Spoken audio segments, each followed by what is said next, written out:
Can I show you? My yes is flutter light, and we both lean in, her nose, then lips, silken soft and slick with gloss, mine with velvet coating. She tastes of cardamom and sea salt, and my heart, it's so big, and it's radiating energy and waves and colors all around us, pulsing with every breath we sneak through our mouths. This is how it's supposed to feel. Flying through the city, catching every green light, headed exactly where you want to go. And not to Dick Grabber Restaurant. You know what I mean? That's not the destination. I'm Melody Carlisle. And I'm Sabrina Bradley. And this is Heaving Bosoms.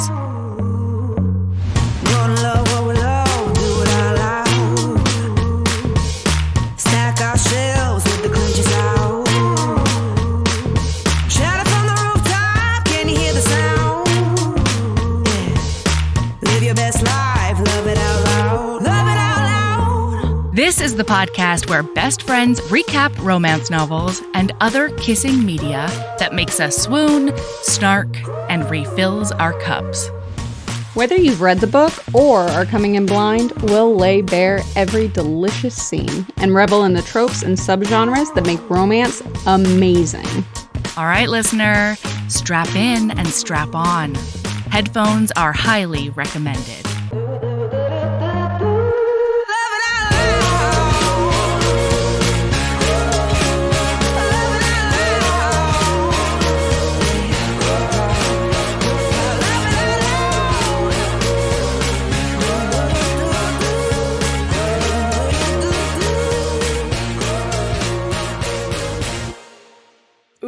Cooking with gas. Yeah, we are. Oh my gosh. Okay, so I took the kids yesterday, I told you, to park, splash pad, friend pool party. You know, it was a whole day. It was a whole day out in the sun. But I think my favorite moment from one of my absolutely ridiculous children was overhearing, because I was like around the apparatus on the other side on the playground. And I heard Ember, who is 8, look at a dad who had like a 1-year-old that had been, you know, sort of following the kids around. It was very cute. Mm-hmm. And then I heard Ember look at the dad and go, "Yeah, my mom says I'm notoriously good with babies." All right, Ember. And I was like, "Ember, have I said you're notoriously good? Like, I'm pretty sure I've just said you're super great with babies." You know what I mean? Notoriously, though. He's infamously good with had babies. He's known Mr. Worldwide when it comes to baby taming. He is the Pitbull of baby taming, is what Ember told this dad. Mr. Worldwide. Oh, man. Oh, no. It was super cute. I am going to be listening to Pitbull while I work today.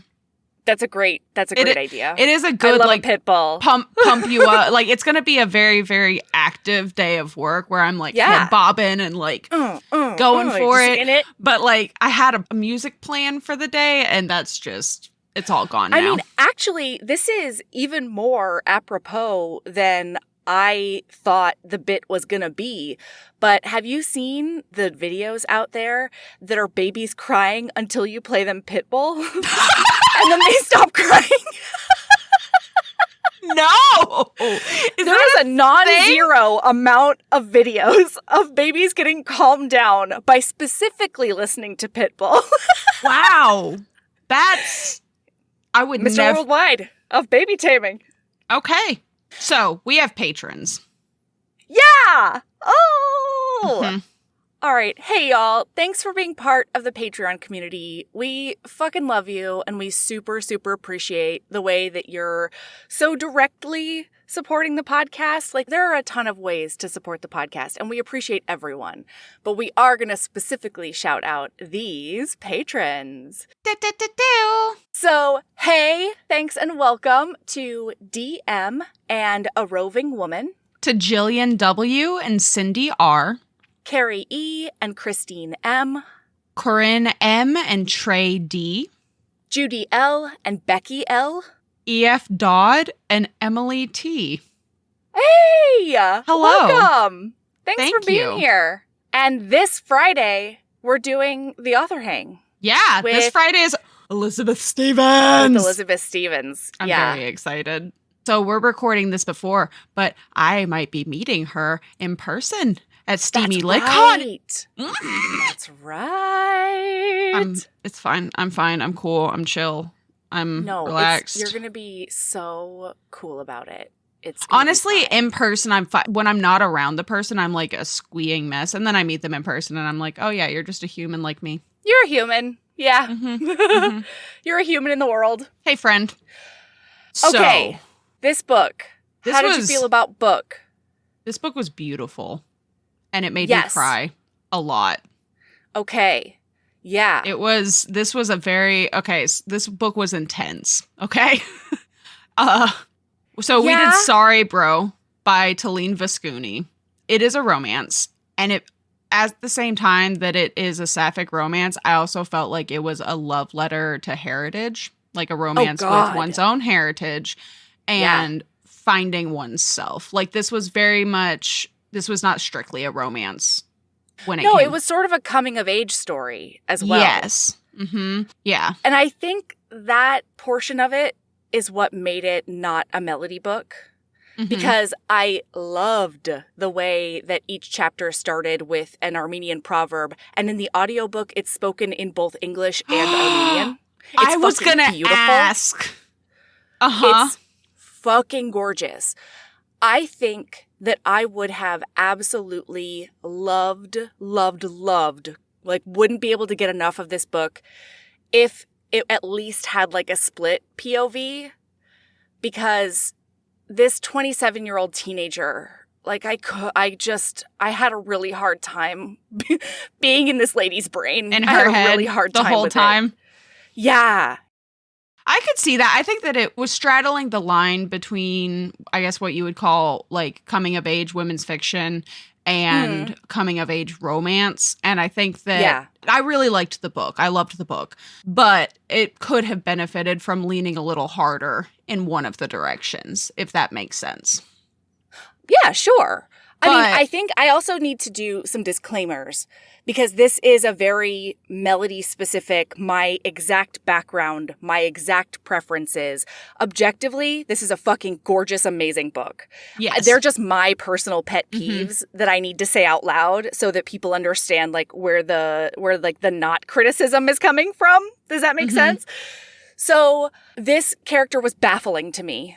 And I don't know if it's because I have the very particular privilege of not having a great relationship with my only living parent. But like, I could not understand a single one of this person's choices the whole time. And like at all. I couldn't understand any of it because her family seemed so great. And I understand like the internalized,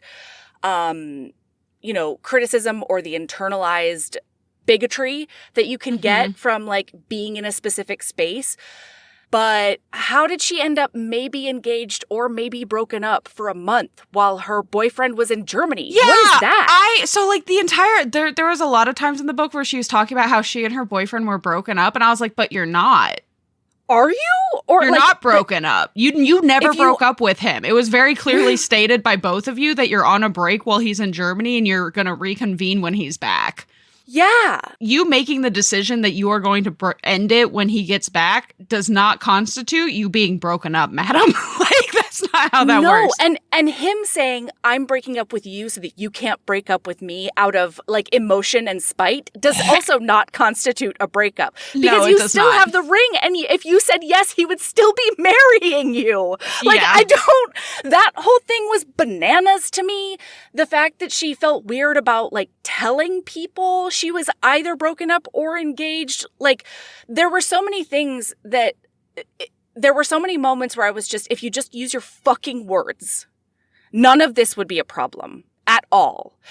And in some cases, I totally understood why that felt unattainable. But in cases like I'm just out of a long-term 5-year relationship, that's not a hard sentence to say out loud. you know, or like, Yeah. no, I'm not marrying you. And no, I think we should break up. It's a hard decision to make, but it's not like trying to come out to your conservative family.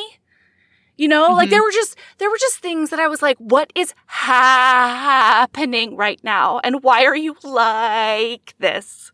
So you know? like, I could understand the challenge with the 5-year relationship ending one. Yes. Where like getting those like leaving it in limbo and putting it off until he's back from Germany because it's too hard to do. I totally understand. But there were a lot of times where I was like, come on. Like, madam, I need you to be a little bit more open and honest with Yerebuni. Like, and with yourself. Yes. Like, I need you to make an actual decision, period, the end. And this is coming from an incredibly indecisive person. I am notoriously indecisive. So maybe this is me looking at my younger self and being like, get your shit together. Or I don't know what it was, but she was a hard brain to be in for me the whole time. I can totally see that. And I loved the relationships that were portrayed. I loved Yerebuni. I loved like so much about this book. I loved everything I learned about Armenia because I didn't know most of this stuff. This about was like Armenian history. This is, I have a note in here at one point, it's like halfway through the book, but the entire book, learning about Armenian history and Armenian culture, it never felt extremely heavy-handed, I think, because of the way that the character was approaching it as somebody with Armenian ancestry who kind of knew these things, but didn't really. And it was very digestible, you know? I thought. And it was a very good book, ultimately. Yes. Like, what it boils down to is, like, we have issues with any... You know what I mean? Like, these aren't issues that are but I think specific. what I want to make sure to convey is that if I come at somebody's jugular in this episode, it is specifically the character and not the writing or the writing choices or whatever. I just had really big feelings about this person if they were a real person. Does that make sense? Yes. Okay, because I really enjoyed reading the book, but like this is not a Melody book. She just stressed me out a ton, is all I'm saying. She was very stressful for me. Okay, so we open up and this 27-year-old woman is at a beer garden, basically. She's at like a German beer and brats restaurant that's like college party central. Yes. She's there, and she's running a little bit late because she's meeting her boyfriend of 4.5 years, Trevor. Oh, Trevor. My God. Listen, Trevor is not my cup of tea, but also Trevor did nothing wrong. She just shouldn't be dating Trevor. I don't know how she's dating Trevor. I don't know why she's dating Trevor. Well, the reason she's dating Trevor is holdovers from her relationship with her father. The reason she's dating Trevor is daddy issues. Okay, and daddy issues that will never be resolved because her father is no longer of this world. Yeah. So she started dating him 4.5 years ago, and both of her parents, I think, were born in Armenia and then came over. Yeah, so that's what it sounded first generation like. born here. And the dad was of the, like, his strategy to naturalizing into America was to be like, Armenia who? Like, I speak the language, but, like, we don't want to talk about it. We want to focus on the present. Colloquially, socially, he changes his name. He doesn't want, like, he wants to basically live the all-American white picket fence, 2.5 kids, American dream style, go to country clubs, all of these things. Like, he doesn't want to drink Armenian coffee. He doesn't want to speak the language. He doesn't want to go to Armenian events. He just completely wipes it all. And unfortunately, and the his family wife goes with that quite a bit. So then when she comes home at however old she was with this blonde-haired, blue-eyed jock who's like gonna be a tech bro lawyer someday and definitely says bro constantly. You know, he's a very specific corn-fed brand. The dad loved him. Oh my God. And also, the way I understood this is very much I can talk shit about the people I love, but like you can't talk shit about the people I love. But she never tells Trevor that he can't talk shit about the people that I love. And I feel this so hard because I've been in this kind of situation where like I will bitch and complain about like family and stuff like that. And then somebody else, because that is how I portray it, right? Yes. They take it as I can also do this. And they have a version of these people that is when they're at their worst. Yeah, exactly. Yes. And okay, you're right. There are several things that Trevor does wrong. And this is coming from the partner of a first generation Chinese person, like I'm really careful to include that culture. I'm really careful, more than my own, honestly.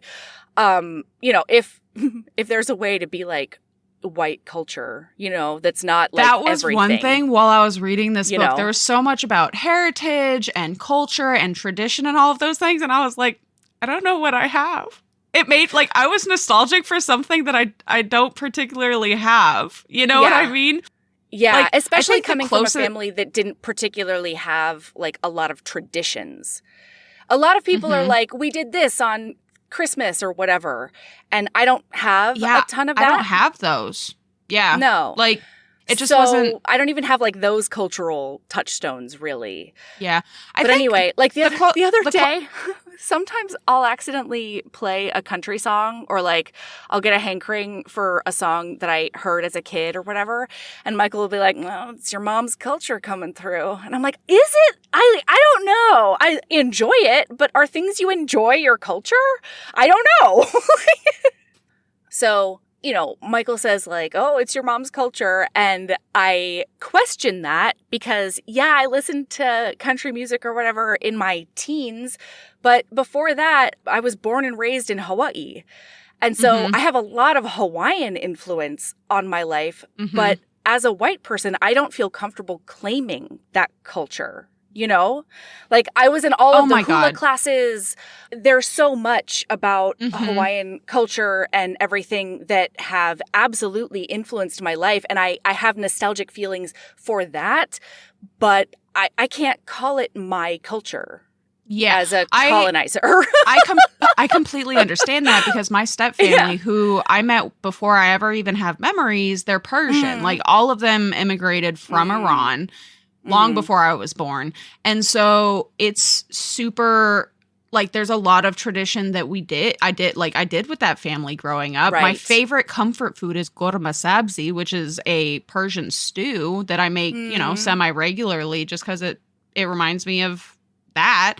And I've heard family stories and, like, tradition and all of those things. But again, as a white person myself, I'm not Persian. It's not my heritage. It's influenced me intensely, but it's not mine. So this was a very interesting book to read just with that personal history, especially because, they're talking about areas like I have stories about because of my family. It was just a very interesting book, right? Coming from those kind of places. Yeah. But yeah, so they're at this fucking beer garden, which she is blindsided, basically, because he's there and he's like, tonight's a big, big night. And she's like, because you're going to Germany for 3 weeks tomorrow? And he's like, well, I mean, among other things. Meanwhile, we've got woo girls in the background. People are doing shots. Like, everybody, this place is nutter butters. She's looking at the deer heads on the wall at one point. She's like, maybe he bought a deer head and that's a thing that was celebratory. Don't worry. They bring out a bottle of champagne corked in 2010. Very importantly, we find out later. And she's like, what is happening? And then this motherfucker gets up and has to like body slam people out of the way to get on his knee in front of her. And then he pulls out a ring box and opens up a box. And inside is a ring with a jewel the size of Jupiter. Like 3 months salary kind of ring. Right. Yeah, he's a patent lawyer specifically. took it way too seriously, that 3-month rule. And then he turns around and like waves somebody over, and who walks over with a full news crew but her work nemesis, Mark? Because she's a reporter. Yeah, and she straight up passes the fuck out. She faints. Thank goodness. Yeah, because she doesn't say yes or no. She just passes out. She faints. Melody, let me tell you. So, like, if I get married, cool, but, like, that's not something that I'm, like, gunning for. I never have been, right? If I ever do fucking get married, or somebody ever, I'm in a relationship where somebody's going to propose to me, I'm gonna start dating somebody and direct them to this episode at minute 20 whatever. This is a message to you. This is a message to you. If you fucking propose to me in public and we have not discussed marriage, I don't give a shit if I want to spend the rest of my life with you. I'm saying no to your face. Yeah. Oof. And there was this beautiful moment in this book, right as she's on the precipice of like, what the fuck do I do? Where she catches eyes with one of those deer heads again. And if you have the quote, let me know. But it's like, she's like, I thought about that deer and how lucky it was. Like, it didn't have any responsibilities. It didn't have any decisions to make anymore. Like, she would rather be that hunted, dead animal on the wall than contemplate marrying this man. You should not marry him. She specifically says, the antlered dead deer face stares at me, and I wish I were suspended above everything like him. No more decisions, no more failures, no more disappointing people, no more. And then she faints. Babe. So she comes to, and Mark is laughing hysterically because Mark is a fucking douche bro. And then oh my God. Trevor is like, oh my God, babe, are you okay? And she's like, we're fucking leaving. So they walk out and he's following her and he's like, oh my gosh, is everything okay? And she's like, she gets to the car and she's like, get in the car. He gets in the car. She gets in the car. And he's like, oh man, that was like so romantic. And she was like, are you nuts?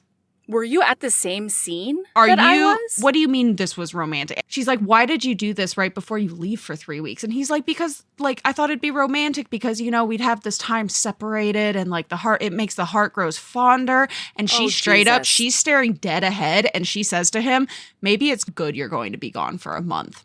And she's like, I need this next couple of weeks to think about our relationship and about us and what this looks like. And he's like, what do you mean? And she's like, I think we need to take a break. And he's like, what? 3 weeks is not a break. 3 weeks is a breakup. And she's like, no, it's a break where we're separated. We can think separately kind of thing. Which I agree with. Anytime I've ever taken a break, 1 week is not enough. I don't do breaks for less than a week if I'm in a relationship because like sure, I've never done a break because by the time I'm done with people, I'm done with them and I can't. I get the ick. Well, don't worry. Probably part of the reason I don't do less than a week is because I am also like a break. This is terrible, but historically for me, a break has been the lead up to me getting up the guts to break up with you. Yeah, and like, it's one of those moments where I'm like, this is your answer. And I know that it's a hard decision, but it's a really easy logical progression. If you would rather be a mounted deer head than marry this man, don't marry him. I mean, I don't know. I'm not necessarily going to say that. I feel like every relationship, whether or not it was the end of the relationship, before I was like done with that person, I've definitely had deer head moments, you know? Sure, you have deer head moments in life, right? No, a deer head moment with the relationship where I'm like, I would rather just not have to make any of these decisions. And then we work through it, right? Like that's like the low end. Oh my God. And I love the people in my life, but when a friend comes to me, and I've done this myself, right? But like if Nare was one of my friends and came to me and was like, I knew what was going on in her head, which right now she's like, well, maybe we're like not compatible, but like it's been so easy. And like basically like thoughts about like they've just been coasting and she's with him because it's easy. And like they've been together for ma'am, that is sunk cost fallacy. Yes. Yes. Just because you have put 4.5 years into this dude does not mean you need to put the next 45. Like, you don't marry somebody because and you know what? That's not true. Some people, that is what they want. And you know what? If that's the case, that's fine. If you want to be in a relationship with somebody that is not firework, that's not like whatever, that isn't at all explosive, and it's just easy, that is totally your prerogative. Nade is not this person. Like, that's not what she wants. No, she wants something that is a little bit explosive and like makes her feel and blah, blah, blah. That's totally fine. But and she also wants a person who honors her and her family. And she hasn't made that clear to him. But like, I was really offended as a person in an intercultural relationship, as the white person in it, when she was like, did you talk to my mom about this? And he specifically says, no, I didn't want your mom to get in the way of this beautiful union. Mm-hmm. And he talks about them like, you know, your super loud relatives, obnoxious family. Like, I was just like, no, you shouldn't be together, because this falls under the whole thing. You don't even know you're being disrespectful. And that's bananas. This falls under the umbrella of, I'm allowed to be annoyed by all of these things, but that is not your place. Quite. Right? Quite. Like, yeah. Oh my God. And then it turns out he got this entire proposal idea from a woman that he works with, Katie. And guess what? Katie is very obviously and very clearly in love with Trevor. And he's like, yeah, she told me that this would, and Nade is legit looks at him and is like, because that's a proposal that she wants. I'm not Katie. Why would this proposal work? The suggestion was take her to a restaurant that is important to both of you. And yet he's the one with a beer maiden fetish who's obsessed with German culture and like German everything. And she can't even like say and barely remembers the name of this restaurant. She calls it the Dick Grabber restaurant because she can't say Dickengräber. And like, and I probably butchered that a little bit because it's been years since I spoke German regularly. But Sure. Like, she doesn't, in what world? Like, you haven't even discussed marriage and you're just popping in out of nowhere. You're like, hey girl, like, we're going to the fucking frat house. Like, because, oh my God. Because, like, that's not every German restaurant. Let me tell you. I've been to, like, this one specifically, I know exactly. I've been to this restaurant. I've been to this restaurant.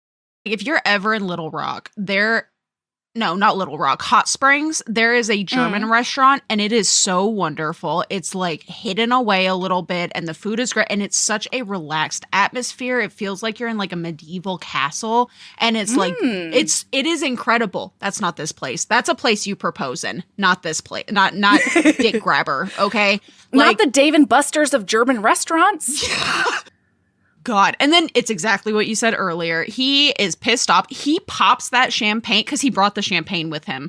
And the reason it's a 2010 bottle of champagne is because that's the year they started dating, which objectively, like, that is very cute. That's sweet. Like, well, and that's the thing Trevor's that kills not me. A bad guy. He's just culturally insensitive and a bro and like not her taste and not my taste. And I don't want to hang out with him, you know? Yeah. But objectively, like, not a terrible person. Well, and that's the thing. Probably. Is, like, he is. No, he probably is, because he probably has no idea about his privilege. He probably is one of those guys that's like, I've worked just as hard as everybody else or whatever. It's fine. I'm speculating on Trevor now, and I shouldn't. We've spent so much time on Trevor, and he is such a minuscule part of this book. I know. But like, I feel like it's important though, because this is what she's coming out of and into, right? So he does the whole thing. He starts drinking the champagne and thing, and he basically he puts the ring on her finger, and they hug awkwardly over the console. And like, I've been in this exact situation minus the ring, right? Yeah. And they hug awkwardly over the console, and then he opens the champagne, gets out of the car, and is like, "You can't break up with me because I'm breaking up with you for a month anyway. By the way, the champagne is amazing and you're missing out." And then he just leaves. And she's like, what do I do with this ring? I have like a $10,000 ring on my finger right now.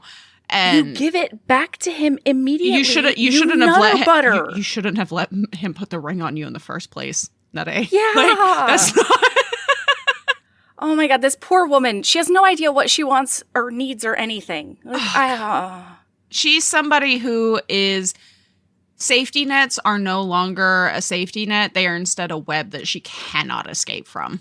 Oh, shit. Yeah. And she knows what she wants career-wise. She knows what she wants in a lot of different ways. But, like, especially romantically, she's a lost lamb. Well, and even knowing what she wants career-wise, we learn that that's also a safety net that became a web. Like, she is stuck. That's true. Like, every single thing in her life right. that is a safety net, she is entangled in and cannot escape without bringing a fucking knife.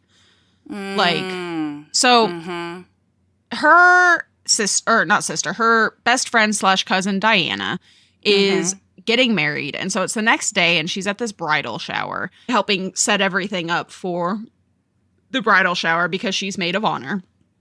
And yes, her mother is fussing her, like, why are you being so distracted, blah, blah, blah. And she finally tells her mom that Trevor proposed the night before. And her mom is like, what? What do you mean he proposed? Why did you not tell me? And she's like, yeah, well, I mean, I said no, essentially. And it's like, nutty, you did not say no. But you didn't, though. And like, why don't you just tell your mom that you're thinking about it and you're on a break? Like, this is the thing. She tells different stories to different people, and none of them are precisely true. No. And for me, in my reader brain, I saw no logical reason for any of it. You know? Like, there was no net benefit to really telling her mom, like, no, I'm done with him forever, when that's not super the truth. In fact, it just gets more put on her because her mom's like, ooh, then maybe you can start dating men that I like more or whatever, you know? Well, and she starts wondering if because her mom's delighted that she didn't go with Trevor, like that she didn't say yes. And turns out, like, she starts to wonder if, like, what if my mom's passive aggressive feelings towards Trevor have infected me? And that's part of the reason I didn't say yes last night. And it's like, Nar, I'm going to need you to take some, what's the word I'm looking for? Like, accountability? Yes. Like, guess what? Yeah, personal responsibility. It is okay if you spent 5 years with somebody that you realize you don't actually like. Yeah. And also, guess what? 5 years is long enough that you grow apart. Like, right. Again, it's the sunk cost fallacy when it comes to relationships and things like that. Just because you and a partner break up, or even you and a friendship break up, but like right now we're talking about romantic relationships, does not mean it was a waste of 5 years of your life. Yes. Like, there are people who suit you for a specific time in your life that no longer suit the life you and who you are now. They do not serve your happiness.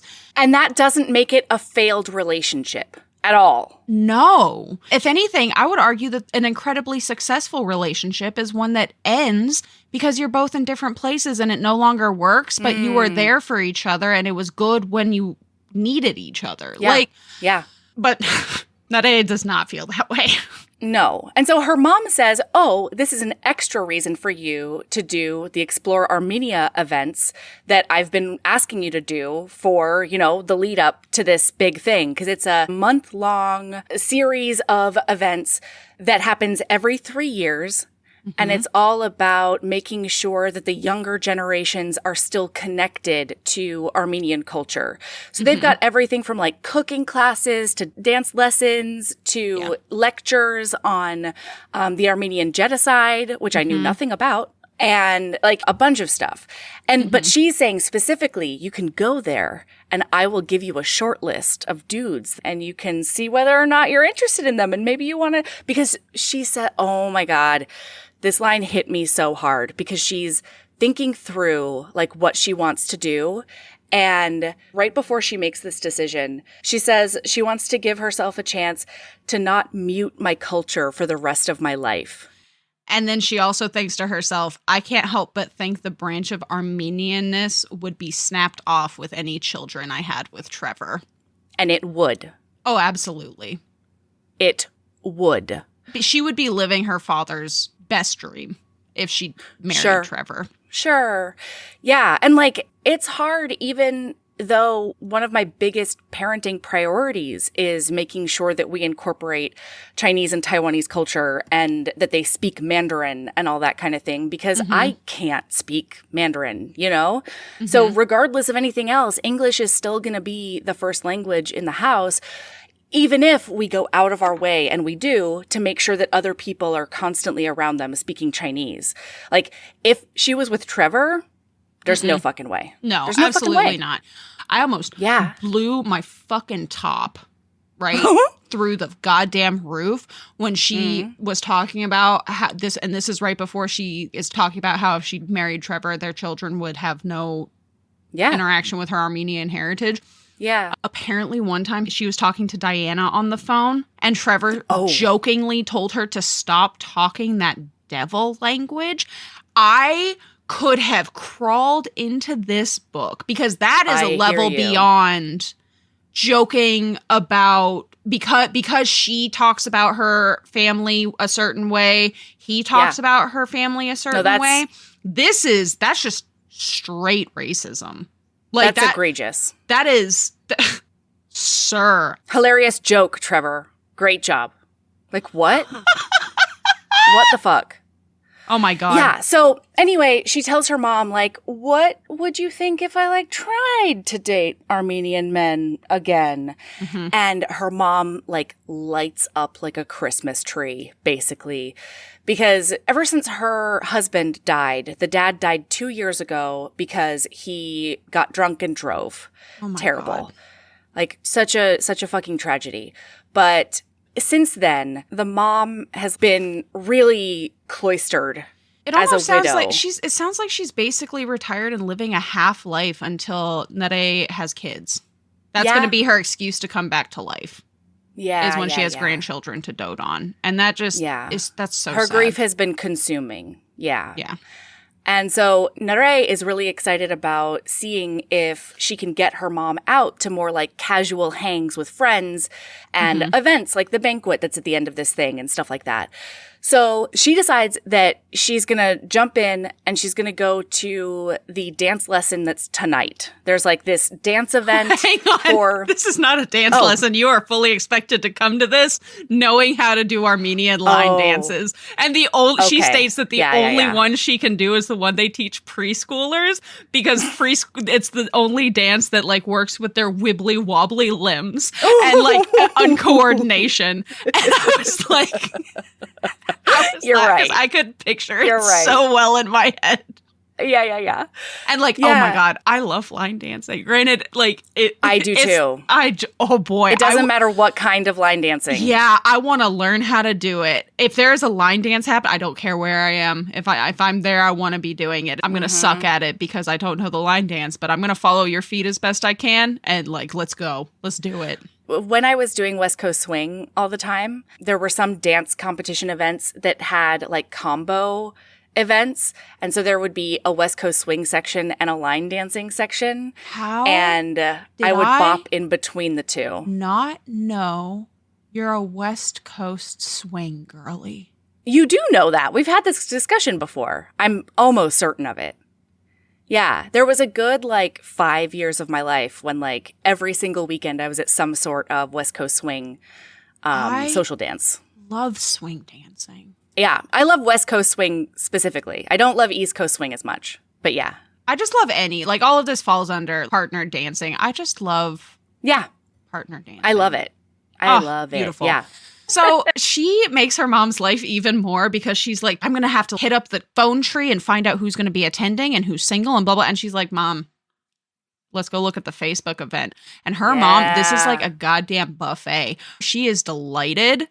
So she comes up with a list of all of the eligible Armenian men who have good pedigree, good jobs, good prospects. She has a list and we find out later her mom is a woman after my own heart because she makes a fucking Excel spreadsheet with a bazillion columns of all of these things. And it is obsessive and beautiful, hyper-focused. And she's also a math teacher. Fantastic. Oh my God. I know. Honestly, I know.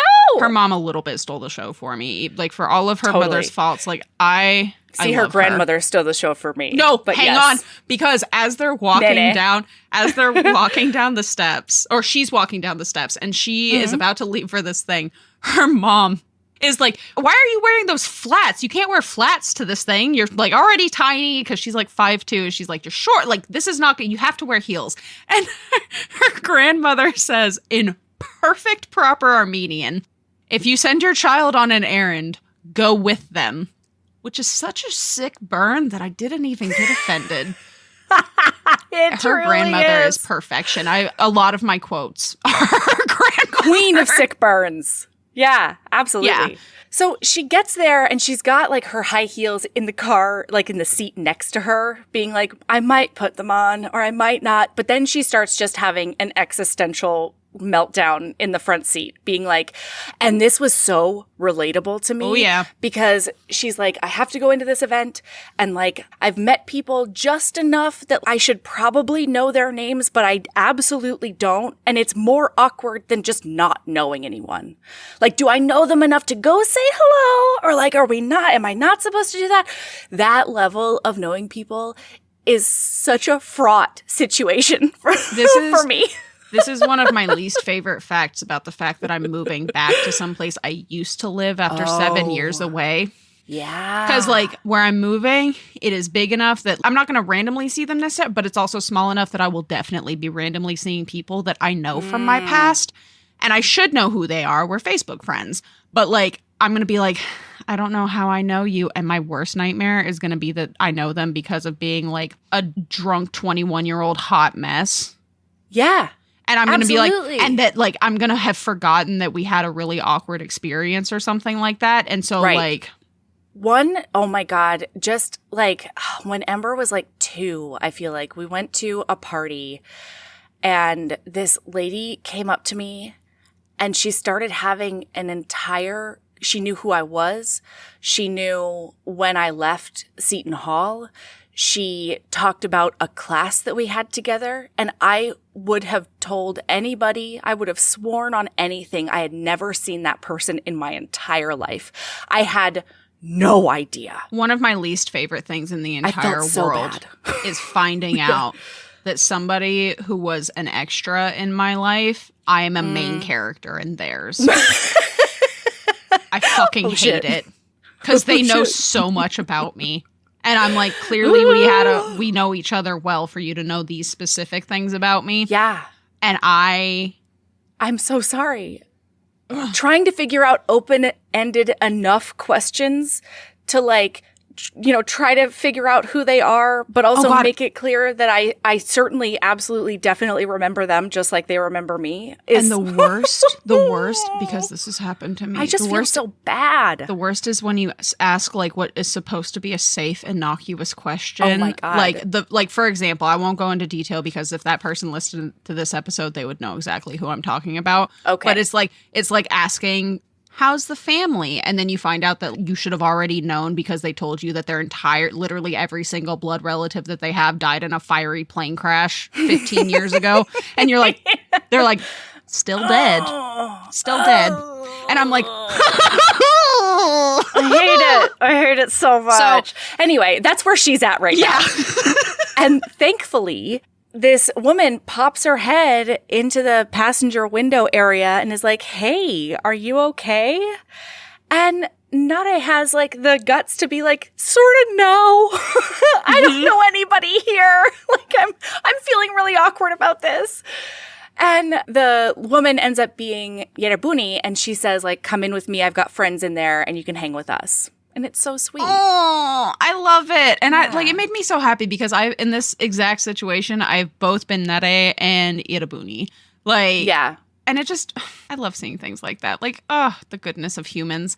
So they get inside and they stop by the bar and she straight up gets a shot and downs that puppy. And I was like, damn, girl. Okay, let's fucking go. Yeah. I get it though. Social lubrication. We've all been there. And she can't help but think right now, she's like, if my dad had been alive, this situation would be very different. I would not be doing this explore Armenia thing to find new men after Right. Trevor, I would definitely have been hooked up with my dad's like frat finance buddy's son. Oh, yeah, right? Yeah. And like that, we won't harp on it too much but an overwhelming theme in this entire book is her struggle with loving her father and having all of this history with him, but also realizing how deeply he fucked them over in a lot of ways. And this anger that is just, she's not ever going to have closure on. It's going to be something that she just has to deal with herself, which that it's rough. And one of the things I really related with in this scene in particular with her relationship with her father is like she looks at the bar and they're serving Johnny Walker. And she has this, memory of Johnny Walker being a really important liquor to her dad and like how proud he was to like be able to serve it and stuff. And so she goes and she gets a shot of Johnny Walker. And specifically with alcohol and alcoholism, like I have those memories where on the one hand, it's like a fuzzy, beautiful memory that specifically involves a particular alcohol. And then there's also all of this fraught emotion caught up in it because, her dad died by drunk driving. My dad died from liver cirrhosis, And so it's that constant like push and pull. Yeah, absolutely. Because like whether or not the person is dead, you can have these fond memories from life and like fond memories of you and them specifically that when you dig a little deeper and you think about how it affects all of your lives as a whole, it's a very different thing from that specific point or points in time that memory is attached to. Right.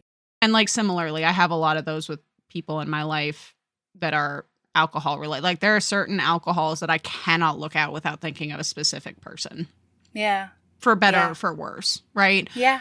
Yeah, it would. This book took me a little while to read because I kept having to pause because this book, it's so beautifully written and it's so heavy. And it's not even heavy. Like it is heavy on the things that you would expect it to be heavy about, right? Like the Armenian genocide is not something to take lightly. And racism and sexism. This book deals with a lot of really heavy things, but there are other things that really, if you're the type of person who has history with any of the stuff that she's dealing with, you might need to take a second to put it down and think. And Taleen Voskuni handles it beautifully. Like it's done very, very well. Oh, yeah. And like I said, it doesn't feel heavy-handed, that's my biggest issue with a lot of books that are in the realm of this style of book. A lot of it feels so heavy-handed. And I'm like, I don't need you to shove it in my face that you want me to be thinking about blah, blah, blah. Right? Like, that's not necessary. Yeah. I'll connect the themes. I promise. So then Ida goes and introduces her to her friends. And while she gets introduced, she is like, oh my God, I love the way that she says my name. And it's like I'm settled into a boat flowing down a tributary. And like she's already like, she doesn't admit this for a long time in the book, but she is already gone. Yeah, she's well on her way to like heavy crush. Because we didn't mention this, but we find out when she's talking to her mom and she's like, yes, I'm open to meeting Armenian men. This is when we find out that Nare is bisexual and has always known that she's bisexual. And oh my God, this was wonderful as well because this is so common for people who are not exclusively heterosexual or homosexual, right? They're not one end of the spectrum. The erasure, like bisexual erasure is also a heavy theme in this book because she's like, well, I've always been with a man. So like, does it matter that I'm bisexual? And like, I bet I thought about you because you and I talked about that both personally and on pod before about like, you're still queer. Yeah, but I'm not queer presenting. And that's okay. Oh God, it was wonderful. Well, and a lot of times I have the sort of question.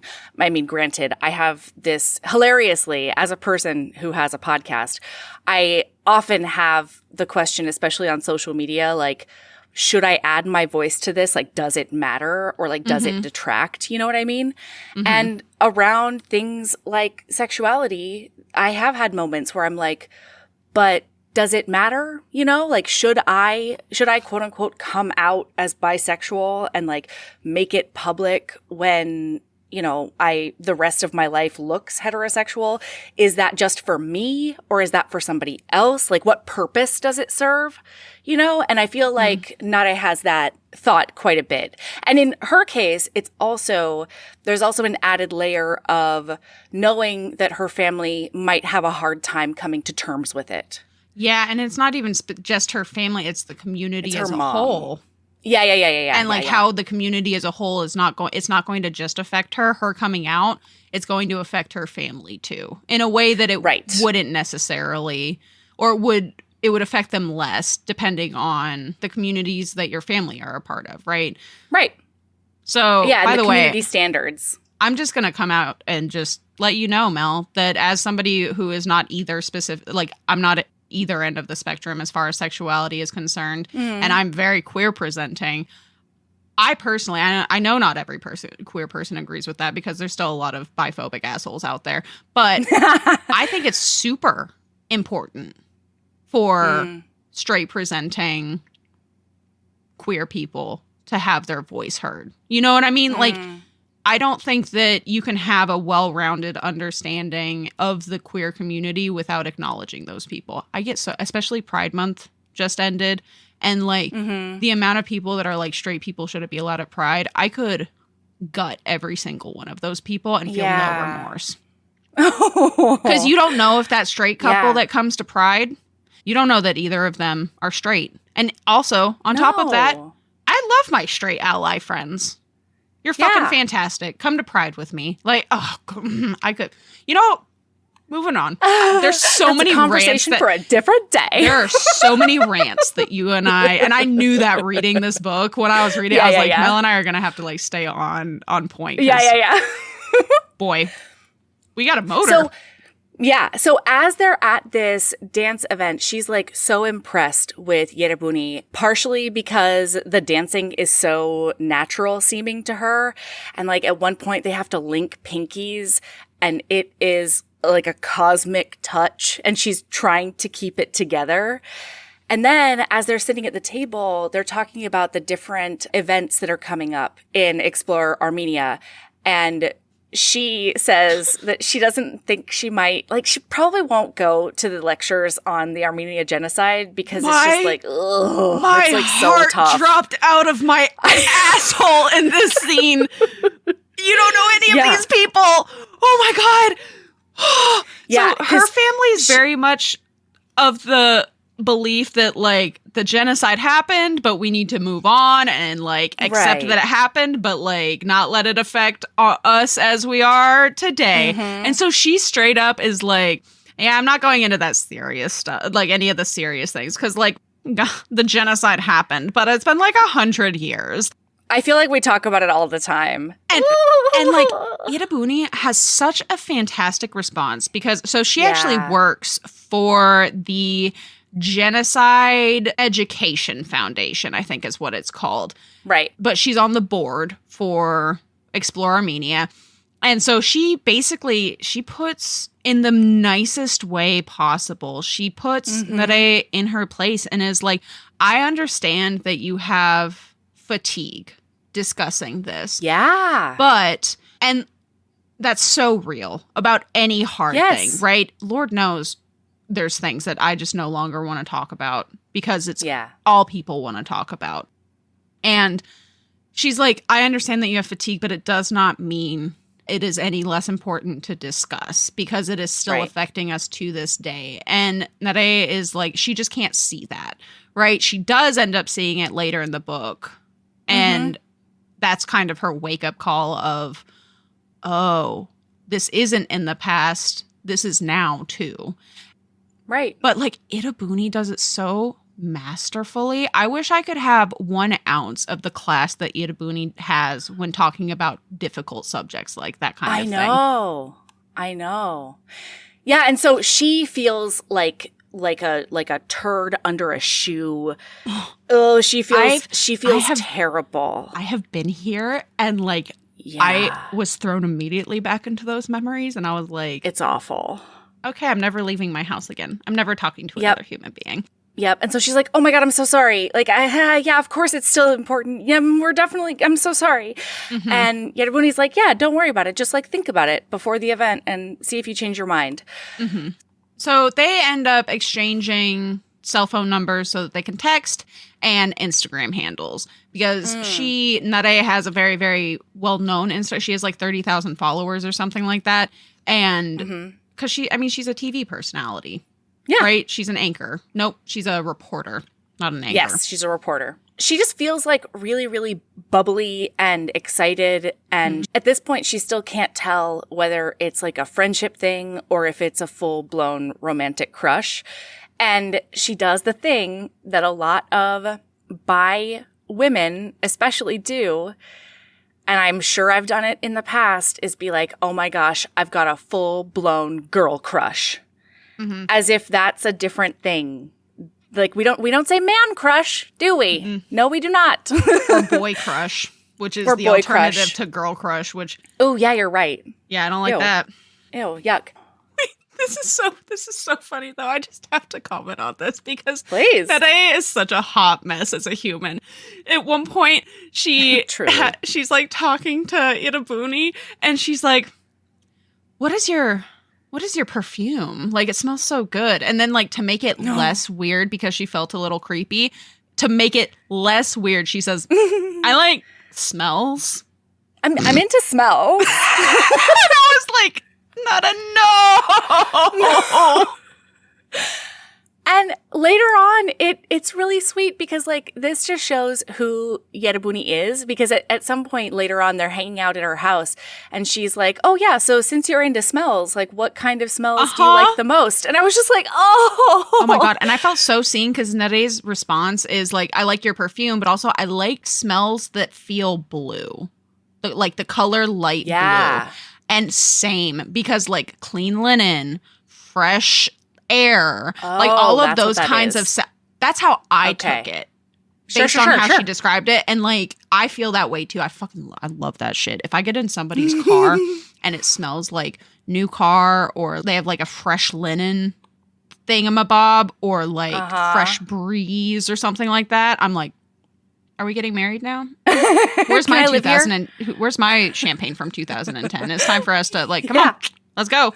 So anyway, it is the next morning, and her mom and Diana, they end up driving her back to her car and just interrogate her about all of the men that she met the night before. And she's like, I didn't like any of them. Like, Arek is not an option. Vache is not an option. Those are Irabuni's two friends. There's also Jeanette, who is, she and Arek have to get together, right? They end up together they have to. Forever. Have to. He's in love with her so much. He's so in love with her. He's gaga for her. I would read that book so hard because he's like he's like the stereotypical, like, cool, smooth talking, cares a lot. He's very like vain in a non-narcissistic way, and like just like kind of a cool guy. And Jeanette is so buttoned up and proper. And she's sophisticated. I would eat up that book.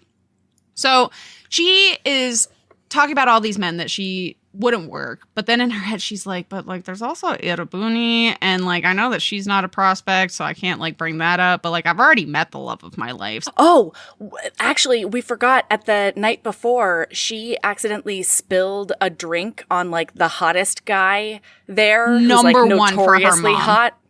Yeah, he's also a doctor. Right. His parents he's got a good pedigree. He makes a lot of money. He's super hot. She spills this drink like on his lap, and then to make it better again, she's always trying to make things better, our Nare. She like gets down on her knees and like is trying to help him clean it up. And he says, oh wow, what like who have I pleased to have a beautiful woman on her knees in front of me? No. No? Not beautiful. He says, Oh. what did I do to deserve a hot woman kneeling at my go. feet? Because that is a very different statement worse. than what you just said. Way different. Yeah. Yeah. And I was trying to be sleazy. It didn't work. He immediate sleazes. Like, he's slutty. Yeah. So, and they end up exchanging DMs, and he's like, I'll see you in there. I like it when you post, like, it's fine when you post lattes, but like, those selfies. And she's like, well, maybe you'll get more of those. And she gets a little flirty, and he's like, and I'm like, oh God. But it's also a little bit lackluster because the only person she can think about is Yerebuni.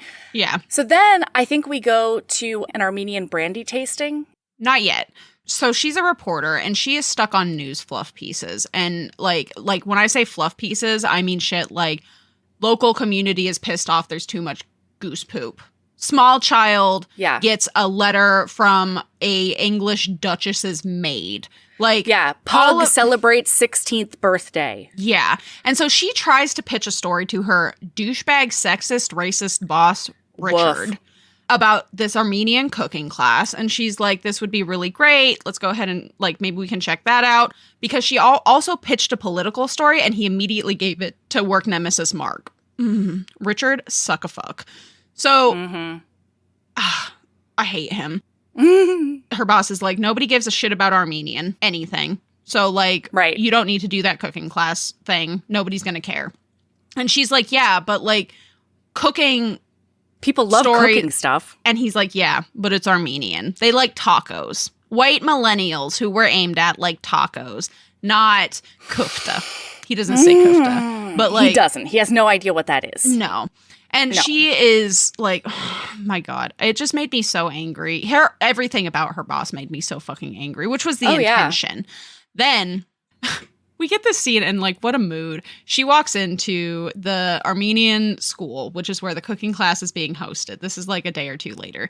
And while she's walking in, she thinks to herself, I've almost never been inside the kitchens, and it feels like I'm sneaking into a restricted area. If only my pre-K self being served hot lunches could see me now. Shit. And like, mood. Walking in someplace and then going someplace where you were never allowed as a youth or a child, you're like, oh my God, I feel like, am I like... I've got backstage passes. Am I the queen? Yeah. Well, and she has decided that she's still going to do the story against her boss's wishes because he doesn't pay attention to the website at all. So she's going to do the story and put it on the website so that people can still see it, but like it's not going to be in the, like, you know, on the TV or in the paper or whatever. I don't know. She's a little rebel. Yeah. So as she's doing all of this, she ends up interviewing Yerebuni and another person, and then there's this other lady who organized the cooking event. Kiki. And Kiki's the worst, but she's just so impressed by how Yerebuni frames things and how she thinks about the way that their culture and staying connected to their culture impacts them today. And yeah, it's really cool. And she does a great job getting interviews from everyone. Later on, Yerebuni's going to be very impressed with her interviewing skills. By the way, very importantly, this was just very important to me. When she first sees Yerebuni, she does comment to herself in her head, there's a moon ring on her index finger, and with her other hand, she pinches the moon and twists the ring all the way around and back. I want to be that moon. Then I immediately tell myself to dial it back. And I was like, horny. That is extremely horny. Yeah. Okay. You've got a big crush is what you've got. Jeez Louise. By the way, the food descriptions in this book killed me. I want mutabel so bad. It is apparently a spicy, smoky eggplant dip. And guess what? Because I fucking love eggplant, I am looking up a fucking recipe for this, and I'm making it after I move because it sounded fucking incredible. Listener, if any of you have a recipe that you love that is mutabel, and it is a spicy, smoky eggplant dip, Armenian in origin, hit us up. I want to make it. Yeah. Holy fuck. So anyway, I was so hungry reading this book, which was not the point of this book. This is not a cooking-based book, but like, oh my God, everything sounded so good. And then we get confirmation that Irabuni is not straight because Nare walks up to her and I think she was talking to Eric about some ex of hers that was a woman. Mm-hmm. And Nare is wishing she could be chill right now, but she is like in her head. She can't do it. Yeah, she's so excited. She's like, oh my God, Irabuni's not straight. I have a chance. And it's like... And she's starting to like try and figure out how to signal that she is also not straight without being the weirdest person in the world. And it's very relatable. Yeah, and then she does it in the least weird way possible by going up and helping her cook. And she's like, so Pride's this month. And I was like, oh God. Nare, what are you doing? Come on. Then Rafi walks in, the sleazeball from the couple of nights before. And she's the doctor, yeah. Fuck, what do I do? So she like escapes to go to the bathroom. And in her head, she's thinking to herself, this was freaking beautiful. Bathroom, be back. I hope she won't volunteer to come with me. Though I do a teeny bit hope she'll come with me. And I'll scoop her face in my hands and kiss her right on the mouth. Ooh, I love a bathroom tryst. And I was like, Nare, you are all over the map right now. And I feel very, very seen. But then Rafi like catches up with her and asks her out on a date. He says, hey, reporter girl. What? And then asks her out on a date. And then can't understand that she's saying no until she tells him she's engaged full on. And gross, he specifically says, we should go on a date. I bet an old-fashioned girl like you needs a date. Oh. Well, now we know where Rafi's coming from. Rafi's looking for a hole to stick it in, frankly. He's a fuckboy. Yeah. So, yeah. And then, like you just said, he basically doesn't accept her no. She doesn't even say like, no because she knows he's not going. Mm-hmm. She's like, have you seen all this? I'm engaged to somebody. He's in Germany right now, ma'am. As if this isn't a micro community where everybody talks to everybody, and Irabuni's friend group is definitely at some point going to hear that she claimed to be engaged. Like, yeah, I thought that's where this was going, and then right. It doesn't actually come back that way. So she makes a quick escape from him. He's out of the picture now, and she gets back to the room and she's feeling kind of ill. And so she's like, I gotta go. Time for me to skedaddle. And Irabuni helps her pack up her tripod and take it out to her car and all of those things. And as she's driving away, when she looks in the mirror, she can see Irabuni like watching longingly as her car drives away. And she's like, oh my God. Is she feeling what I'm feeling? Is she feeling it? Oh my God. Mm-hmm. Then, really quickly, we do have a beautiful moment where we find out that Nene has not cooked since her husband died because she's like, I served that man and my children for 50 years and I'm not doing it anymore. And so she has not even done so much as cook a hard-boiled egg. Yes. And good for her. She used to be like a concert pianist. And so all she does is listen to classical music and read Proust in the original French. Thank you so much, everyone. And like, Nene is such a tragic figure and yet still so badass. The more we learn about her, the more I just wanted to like die. Same. Same.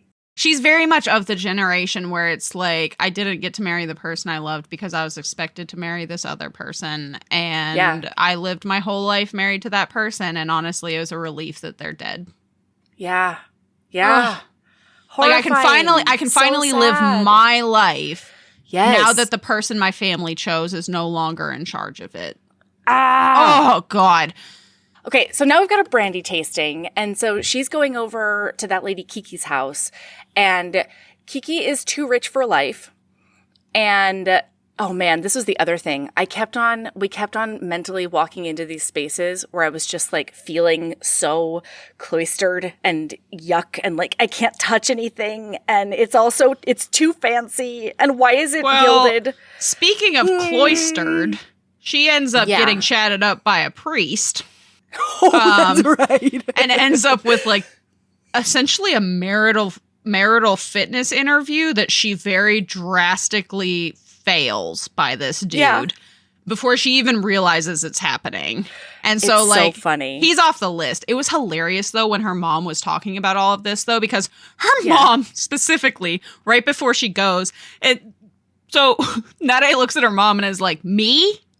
A priest? And married like, to a priest? I thought you wanted kids. And her mom says, ugh, he's not a celibate priest. This kind gets married, and I hear he's looking for a wife. And she says, are you serious? Mom, do you expect me, your daughter who art not heavenly at all, who got kicked out of Sunday school for insisting about dinosaurs and evolution, to be a priest's wife and live at the church? It'd be so hypocritical. And her mom says, things are different now with the church, more modern. Besides, he's very well educated, and his mom's a caterer. You'd never have to lift a finger and have all the kuftas and sarmas you want. And she literally thinks to herself, maybe worth it? Yeah. But then she fails this. Might be worth it. Merit, which, like, mood. That's a mood. Yeah. But she totally fails his interview, and she's like, well, another one bites the dust. Whoopsies. And she walks in and she sees Yerebuni in this long-sleeved red silk maybe blouse and a leather jacket. Called to me. And I could see you in that shirt. Right? I know. That's a very, you're right. That is a melody-coded shirt. So she goes up the stairs to, like, hang out with Yerebuni, and they're like immediately closer than friends would be. They're immediately like just chatting about all the things. And then she finally tells Yerebuni that, like, she told her mom that she would vet a bunch of Armenian dudes to, like, maybe date. And Yerebuni's like, oh, okay. I mean, I guess I could help you with that. You know, I like, who are they? Let me know and I'll point you to them or whatever. And so she starts taking her over to the dudes without any context whatsoever. She's just like, oh yeah, I know them. And she's like, oh, I guess she's wanting me to figure this out for myself. And she meets the realtor. And he is egotistical and won't let her get a word in edgewise. And he has very strong opinions about how Armenian brandy needs to be marketed to the masses and it needs to go to these brewers, etc. And she's like, okay. And then she crosses him off the list. And Yerebuni's like, okay, so who's the second guy? And Nare is like, this jeweler guy. And so they walk over to him. And he is not into small talk. And so he does not like to make words at other people. Except then she does mention the dude who had feelings about Armenian brandy, and he pops right off with opinions, and they set both these boys at each other to argue for the rest of the night. And then Nare says, I could really go for some Armenian coffee. And Yerebuni says, I know the best place in town to get some. It's at my house. It's my house. By the way, they get in the car, and this was so fascinating to me because it had never crossed my mind that you could do this. Yerebuni has a breathalyzer in her car. I've never thought about that's just a thing you can install in your car for yourself. Yeah, I didn't know that. It never even crossed my mind. But it makes Nare feel so safe and relieved. Yeah. And it means a lot to her. And then Yerebuni makes the coffee. Well, they go into her house, and Yerebuni is witchy AF, okay? And her house is, like, moody and cool, and the detritus of, like, all of her hobbies are around. And one of them is carving Armenian crosses out of crystal. Amethyst, specifically. How I feel, yes, amethyst, but you know how I feel about a crystal. Sabrina. You're a crystal girly. I love a crystal. By the way, so like I said, this book, the intention was not to make you I don't know, maybe it was. Taleen Voskuni, reach out if you hear this. Like, were you secretly... Did you have ulterior motives? Ulterior motives with this book? Have you ever had Armenian coffee? Oh my God. When they were describing making it in this scene, I was reading it at like 11 that night, and I was like... I wants it. I needs it. Yeah. Like... Oh my God. So Nare ends up explaining part of where her lack of connection to her culture. Yes. comes from about her father and how Irabuni, just in the last few weeks, which, by the way, she says the last couple of weeks, it is explicitly stated several chapters from now that it has been 1.5 weeks since Trevor left. And I was like, sweetheart, that's not a couple of weeks. But in the last week and a half, she has felt more connected to her Armenian identity than she has since she was probably a child, her whole life. Essentially. Yeah. And they are sitting on the couch with their coffees. Yes. And their legs, they're touching thigh to knees thigh. touch. And then Irabuni apparently is trained in reading the dregs of Armenian coffees. Hell yeah. And so they decide to get everything set up so that she can read it later. And then they're very close to each other. And, Yeah. And, they're looking at each other. And then... Yeah, Booney reads the coffee. And so at first she says like, yeah, there's like a stag and it's protection or whatever. And then she looks at the coffee again and she goes, okay, I don't want you to think I'm making this up. So look into this cup and tell me what you see. And Nare goes, I see a woman. Specifically, in her brain, she describes the woman she sees in the dregs as a woman who looks exactly like Irabuni. Yeah. And then, do you have that passage up? Please read it. Because they're back and forth after her seeing the woman in the coffee grounds and then before what happens next is so good. What does a woman mean? I ask. The most I can do is look at her away from the cup, and this, facing her full on, is itself an invitation. Our face is already so close. She's breathing visibly now, her chest, her face widening and blooming before me. I feel her breath, soft and warm. Can I show you? My yes is flutter light, and we both lean in, her nose, then lips, silken soft and slick with gloss, mine with velvet coating. She tastes of cardamom and sea salt, and my heart, it's so big, and it's radiating energy and waves and colors all around us, pulsing with every breath we sneak through our mouths. This is how it's supposed to feel. Flying through the city, catching every green light, headed exactly where you want to go. And not to Dick Grabber restaurant. You know what I mean? That's not the destination. No dick grabbing. No dick grabber. So then they make out and they start chatting about like, oh, wow, I've really wanted to do that for a long time. And then Yerabuni says, do you want to see my bedroom? End of chapter. This is a fade to black book. Yeah. Yes.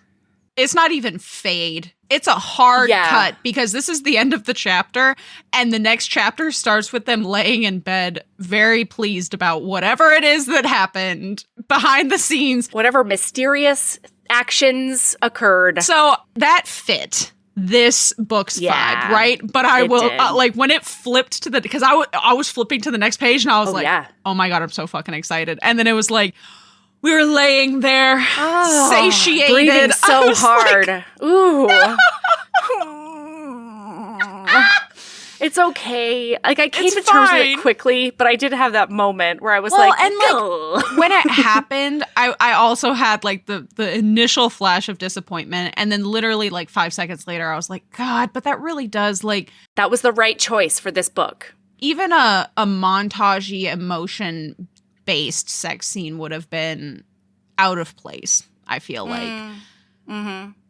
I wanted it.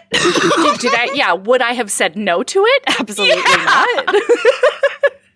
So Irabuni ends up driving her back home because it's important that she gets there safe.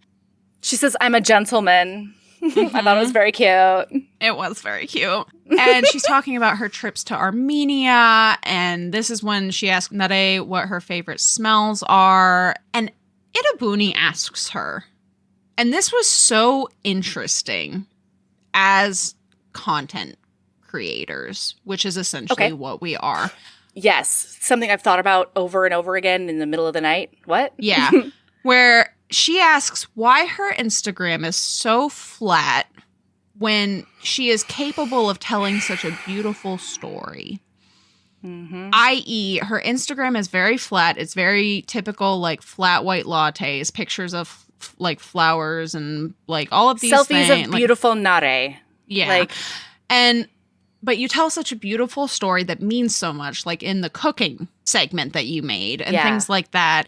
And you have so many interesting thoughts and things, and you tell a great story. So why is this what you put forth for the world? And she basically says...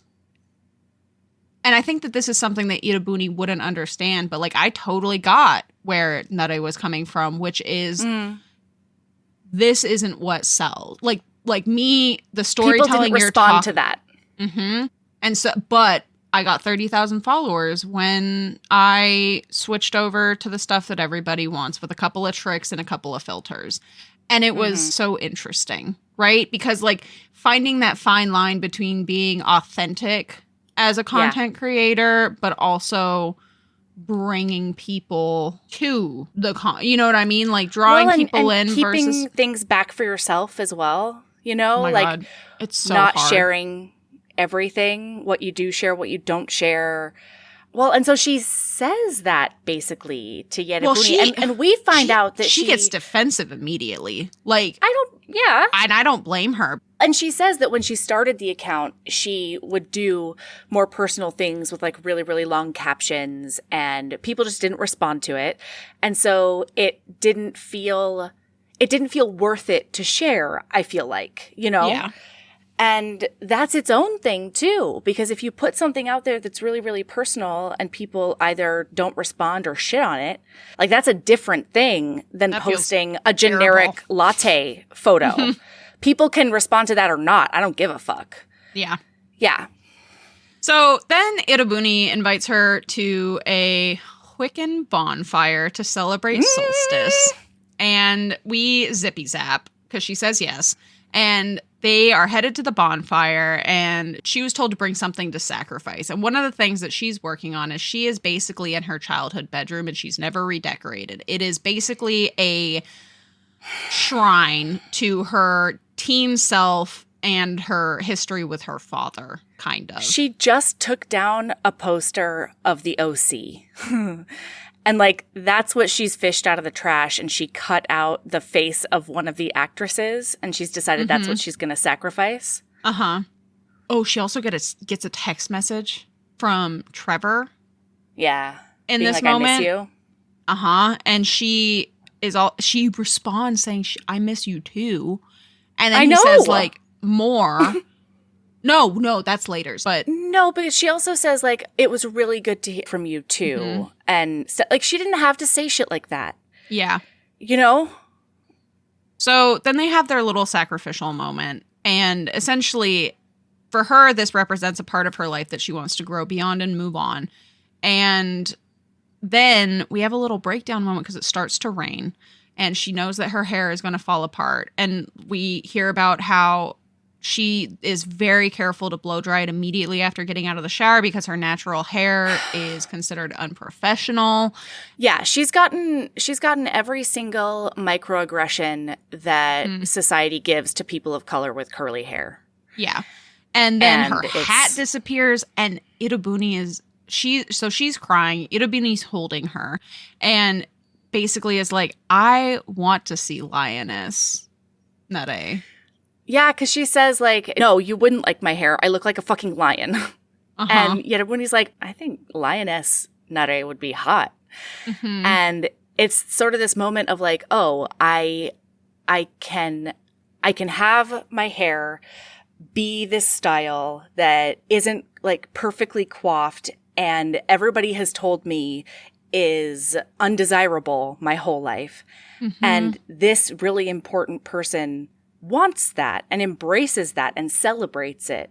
And it changes everything. Because also in the scene where she's walking out of the dick grabber restaurant after the proposal, she says that she left her scarf inside, and normally she would wrap her hair in her scarf between the restaurant and the car to, you know, maintain the blowout. And when she gets into the car, she has this like private mini meltdown about being proposed to and then also having her hair start frizzing out immediately. And it's like this extra layer of emotion that she doesn't need in that moment. Mm-hmm. And it's like she's being released from that in this moment. Yeah.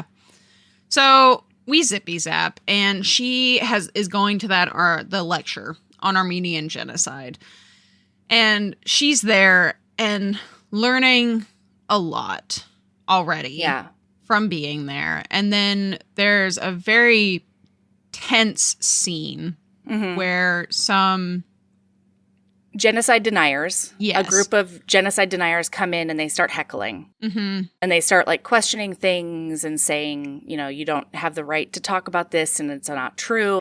And they try to deal with it in a really classy manner, and they do, but it still sucks. Everything about it fucking sucks. And the lecture is basically over. And we can't do that, like, discussion of that scene justice without just reading you the scene. It was so well done. And it really was. Afterwards, Irabuni is very upset. They're on essentially their first dinner date for steamed pork buns. And it's, again, am I hungry right now? Why am I so obsessed with talking about the food I think I'm just hungry with the today. Steamed pork buns. And she is reassuring Irabuni that you couldn't have done she handled anything. It well. Yeah. And Irabuni's like, no, I literally work for the Genocide Education Foundation. I should have had security. And Nada's like, you couldn't have known that was going to happen. And Ira's like, yeah, it happens every time. I knew that was a possibility. In fact, I knew that it was almost certain, and it was a probability. I didn't take precautions, and this was a wake up moment for Nare because she's like, "Oh, she had no idea.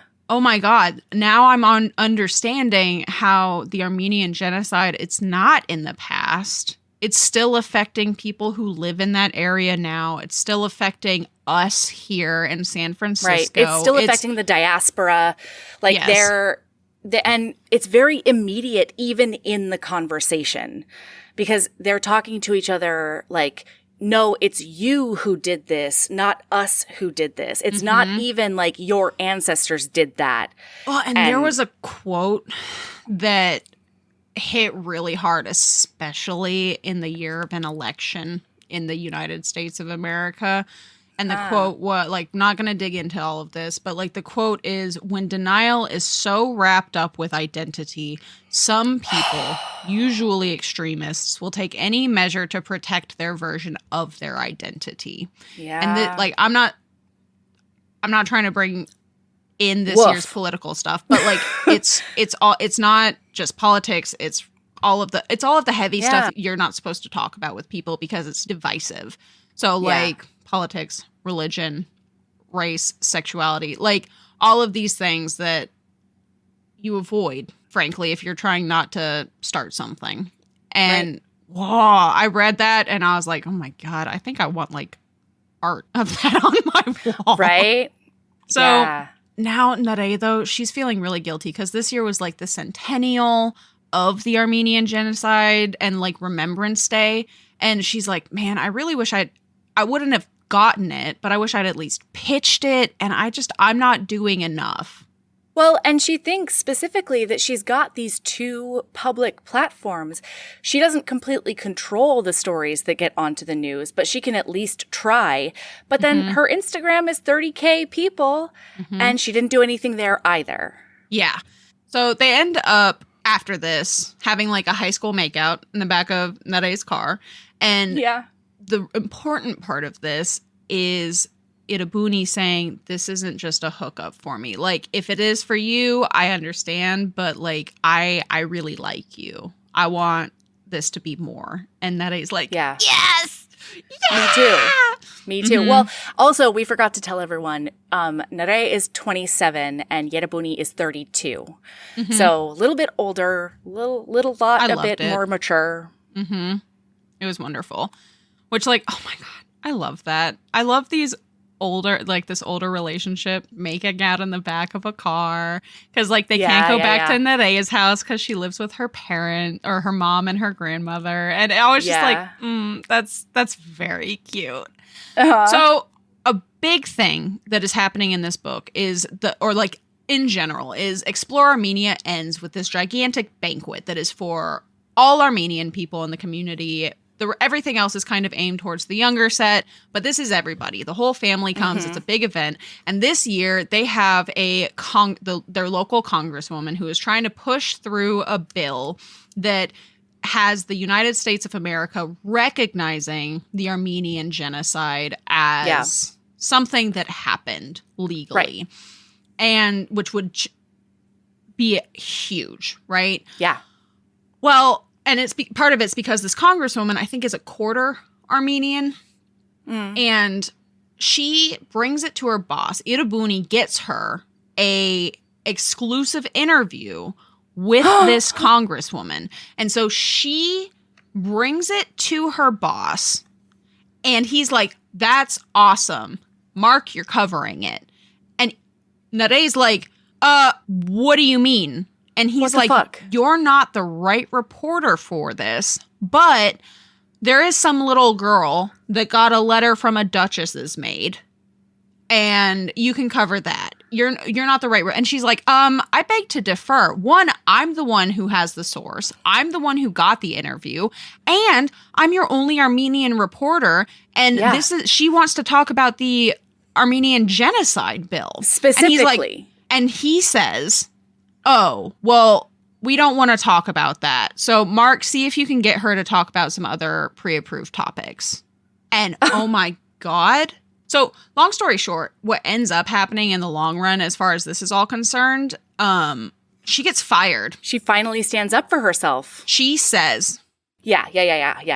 He says to her, I don't know how many times I have to say this, but these are sensitive topics and you're a junior reporter. I have to vet your questions, her answers. We can't put just anything on the air.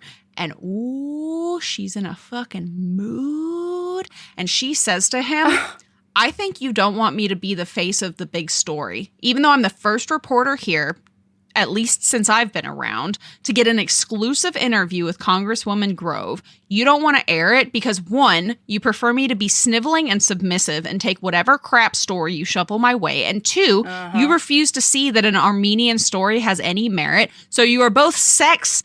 And then he cuts her off, and he's like, that's enough. And he ends up firing her. And we jumped ahead a little bit, a very important part, because this actually happens the day after the banquet. But, like, she finally steps up. She's like, fuck you, dude. And, because she brings it to him. Yeah. So she does the same thing as the cooking thing, where she just is like, you know what? Fuck it. I'm going to do the segment anyway. I'm going to cover it, and I'm going to present it to him done. And then he's going to have to tell me, no, I'm not putting this perfect segment on the air. Yep. So she goes to the banquet to do that, and she thinks to herself, I have to be 4 different selves today. I have to be the perfect daughter who presents, the perfect image to the community. I have to be Yerabuni's girlfriend. I have to be Yerabuni's not girlfriend. The straight girl, yeah. And she has to be a kick-ass reporter. She's got a lot on her plate. And meanwhile, they've had a conversation yesterday on the phone where Nare told her that she's not out to her family. So at least she did that. So kind about this. Yeah. And she was like, I understand that not everybody has the same family situation that I do. So at the banquet, she's like, do I still get to meet your mom, like as your friend? And Nare's like, yeah, absolutely. And she's nervous about it. But on the whole, it's really cute. And she's the MC for this event. Yerabuni is. And they end up chatting with her mom for a little while. And Yerabuni's calling her like auntie in Armenian. What's up? Oh my God. And Nene is arguing with somebody. So to give some context, the last guy on her mom's list is seated next to her at this banquet. And she tries to draw him into conversation. But he is a world-famous violinist. And he is morose and looks mad as hell to be there. And then he and her grandmother end up in a conversation that quickly derails. And we only see glimpses of this, but it's beautiful and hilarious. Everyone's getting up to go dance in the middle. And she says to her grandmother, hey, do you want to come dance? And her grandmother looks straight ahead at Garen. No, darling. I want to sit here and wash this boy head to toe of his frivolous opinions. And her mom is like, should we like stop this? And she's like, no. I was really happy to be here. Nana's having the time of her life right now. Like, yeah. Enjoy. And then they have this gorgeous scene where they're out on the dance floor. Yerebuni is dancing like almost with her entire family. And she feels so complete in this moment, even though she can't tell her family exactly what's going on. Everyone's here and we're dancing and everything's okay. My mom is out and actually having a good time, and Nene is over there by the table, laughing now, a genuine hearty laugh. Diana is shrieking with joy as her fiance does the airplane move around her. Irabuni is so damn sexy, and she crushed it today. And I got an exclusive interview with a congresswoman, and everything's more than okay, I realize. It's awesome. Yeah. Oh. And she has to figure out what to do with all these lusty feelings she's having. And so she's like, Yerebuni, photo booth. We got to get to the photo booth immediately. All right, Sabrina, tell me everything. They go to this photo booth. They go to this photo booth and they sit in it and they make out a little bit, and it's very sweet. Yes. Okay? Yes. And then they're like, let's take some pictures. And so they take their first picture smiling. Then they're like, serious face. And then it's like shocked, like pearl clutch. And then Nare decides to fly too close to the sun. Nare. Nare's like, I want to kiss you in the last one. And Yerebuni's like, are you sure? Because that's a lot. And she's like, yeah, I'll just hide the photos or whatever. And so they kiss during this last photo, but it's one of those photo booths where the pictures come out on the outside wall. You dumbass. What are you doing here? Nare? So they get out of this booth after like maybe kissing a tiny bit more. Like, why wouldn't they? Melody. I know. When I was reading this scene, I was like, Nare, of all of the dumb fucking shit you have done in the last 250 pages. Yeah, this takes the cake. This takes the cake so fucking hard. You are the problem. It's you. Yes. Yes. So she gets out and her busybody, judgmental asshole aunt is out there holding the pictures and just looks delighted to have this dirt on a family member. And then her mom is standing at the lady's shoulder, and she puts her glasses on so she can look over her shoulder and see what's going on. And like everybody's stomachs fall out of their butts. So her mom drags her away and into like a private area, like a hallway, and she is lambasting her for doing something like this and in such a public place. Our family is here. What are they all gonna like? All of your family is here, and like, what do you think you're doing? And how could you? They're gonna be talking about me, not to me, about this. It's gonna ruin them, ruin us socially. And Nare takes the fucking coward's way out because she looks at her mother and she says, we'll deny it. We'll just deny it to everyone. It was supposed to be a cheek kiss and we bumped mouths instead. That's all. To save myself from ruin, I've stitched myself back together again with poison thread. I am a fake type of whole again, held together while it seeps into my skin, but not yet. Perhaps she kissed you. You did not kiss her. That's what her mom says. And Nare says, she's seeing the solution and it makes me feel wretched inside. Even though Irabuni not wretched enough. Even though Irabuni won't ever know this is how I made it through behind her back.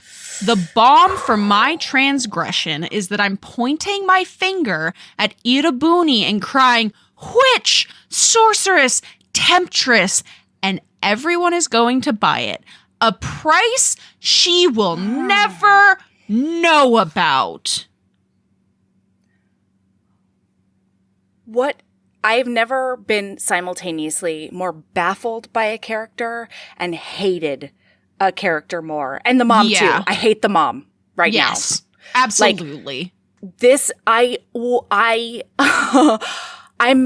speechless. I had to put the book down. I was so angry because she's so fucking spineless in this moment. Like, not only will she not stand up for herself, she's completely and utterly throwing Yerubuni under the bus, sacrificing her. Do you remember earlier when we talked about how these safety nets have turned into webs that she can't escape? Yeah. This is when that fucking safety net turns into a fucking hangman's noose. She is hanging herself by her own... I don't feel bad for her. I wish that she had suffered more. Oh, I know. Yeah, hoisted by her own petard. She did not grovel enough, frankly, in this book. Not even close. No. This is unforgivable. I'll put it this way, like, and this is a me thing. I could never forgive somebody for doing this. Especially in a community that is bigoted, you know what I mean? Like, this isn't innocuous. You know, blaming somebody for spilling the coffee or whatever. I don't love it, but like, that's okay. Well, that's something you can get past. We're about to see this because her mom leaves to go start spreading this false information, and Yerubuni walks past Yerubuni as if she doesn't exist. Yeah, because guess what? Yerubuni heard all of this, and she looks at Nare and says, "So you made me the bad guy?" And Nare tries to like start saying something, and then she says, "How are we supposed to be together out one day when your family thinks I'm this viper who's turned you? There's no way." And then Nare has the gall to be like, well, I'll tell them the truth about what happened tonight one day. And I could not believe that Yerubuni accepted that. Being made the villain for God knows how long, even a day is too fucking long because this is their first impression of you. They are never going to forget this. Even they will never believe Nare if she says that you didn't turn her. And it'll be so hard for anybody to see your relationship as anything but tawdry. Mm-hmm. It's not even about the one person. It's also about the relationship. Yep. Like, you are sending the message that this relationship is dirty and scandalous and tawdry and something we should be ashamed of. Mm-hmm. Oh my God. And she's so nice. She still like holds her hand and tries to be like, yeah, I really like you. I guess I could deal with this. And then drunk Rafi shows up. And he's like, oh my God. Is this the person you're engaged to? I thought it was some dude in Europe. And Yerubuni has no idea, obviously, and is like, oh, well, you must be talking about somebody else. And he's like, no, that's reporter girl. She's definitely engaged to some dude. And then Yerubuni, it looks over at Nare being like, I mean, tell him that's not true, you know? And Nare can't. Yeah. So they go outside and have a fucking come to Jesus talk, and it is rough. And honestly, like, for real, Yerubuni is not in the wrong in any of this. And Nare is like, no. Oh, but like, No, I can't even accept this being labeled as a come to Jesus talk because Nare is still equivocating, denying, making excuses, telling her she'll fix it somehow. She's not taking any responsibility for either of these things whatsoever. And bless, Yerubuni, while they're outside, says, what am I supposed to think after all this? You're bi, but not. You're engaged, but not. Even at work, you want to confront your boss in theory, but you don't do it head on. I want to scream, pick one. You want everything and everyone, it seems. You can't play whatever side is most convenient at the moment. And then this is when Nare in her own head acknowledges, I see at once how I haven't been able to give up any of my safety nets. I can't sacrifice any of it. I don't know how to be anything else. There's nothing I can do. I can't change decades of being like this. Guess what, Nare? You can. That's part of growth. as a person. And it's going to be hard. It's going to really fucking suck. You might lose some people. You might lose a lot You're of going to be things, fucking embarrassed a lot because you need to fix being such an asshole. Yeah. So Itabuni, she's like, I liked you a lot. So much. And Nare clocks that she says liked instead of like. Yeah. Liked in past tense. And Itabuni is like, don't say anything. I cannot talk to you right now. And walks away. She's so goddamn classy even in this moment. I know. She handled it, period. This is not a conversation we would have ended up having, probably. Yeah, right. Because, like, I wouldn't have been able to have a conversation. It would have been a screaming match, probably. Either that or I would be completely silent. I either wouldn't be able to speak or I would be shouting my brains out. Yep. There's no in between. And so then we have the thing. It happens the next day. Like, Nade is all fucked up from the banquet the night before. This is when she goes to work. The whole thing happens. She gets fired. And then Mark, in this meeting, before she's actually fired, right? She's already gone off on her boss. Mark ends up snitching on the fact that she put an unauthorized story on the site. And Richard is like, all right, be out by the end of the day.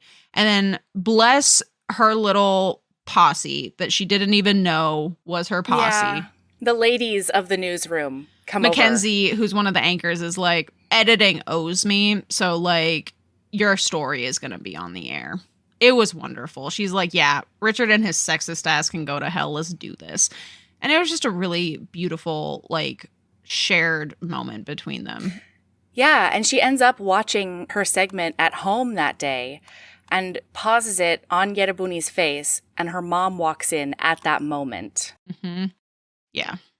And, like, they won't even say her name or reference the relationship at all. Mm-hmm. And that woman. This is... and Nade finally is at this point where she's like, well, I don't have a job and I certainly need one. And I don't have anything to lose anymore professionally. So she's going to turn this into an essay that she submits to a bunch of like big publications. By the way, part of this is because she's thinking that this is a way to get Itabuni back. Like, this is an apology to Itabuni. It's a Hail Mary, yeah. So after that, like, there's a bunch of stuff. She ends up, like, accidentally texting the group chat when it comes out.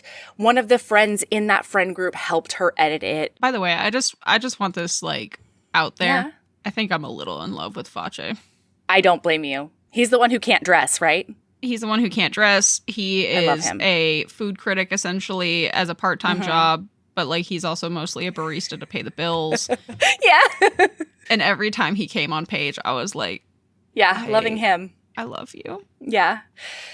So after that, she decides that, well, as they're texting in the group chat, because she accidentally texts there, and Yerebuni writes back and says, a really unexpected and wonderful piece, like, I'm proud of you. And then she privately texts Yerebuni, being like, hey, I bet you're still upset, but I'm wondering if you want to meet up.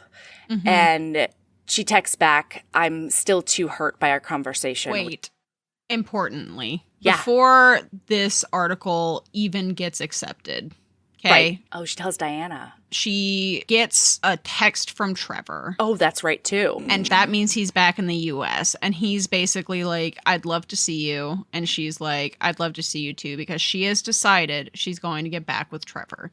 Because she can't fuck that up. Which, girl. And she's doing it out of spite to her mother as well. Mm-hmm. On the way out, she says, you want grandkids? Fine. Mm-hmm. And then goes over to see Trevor wearing the ring.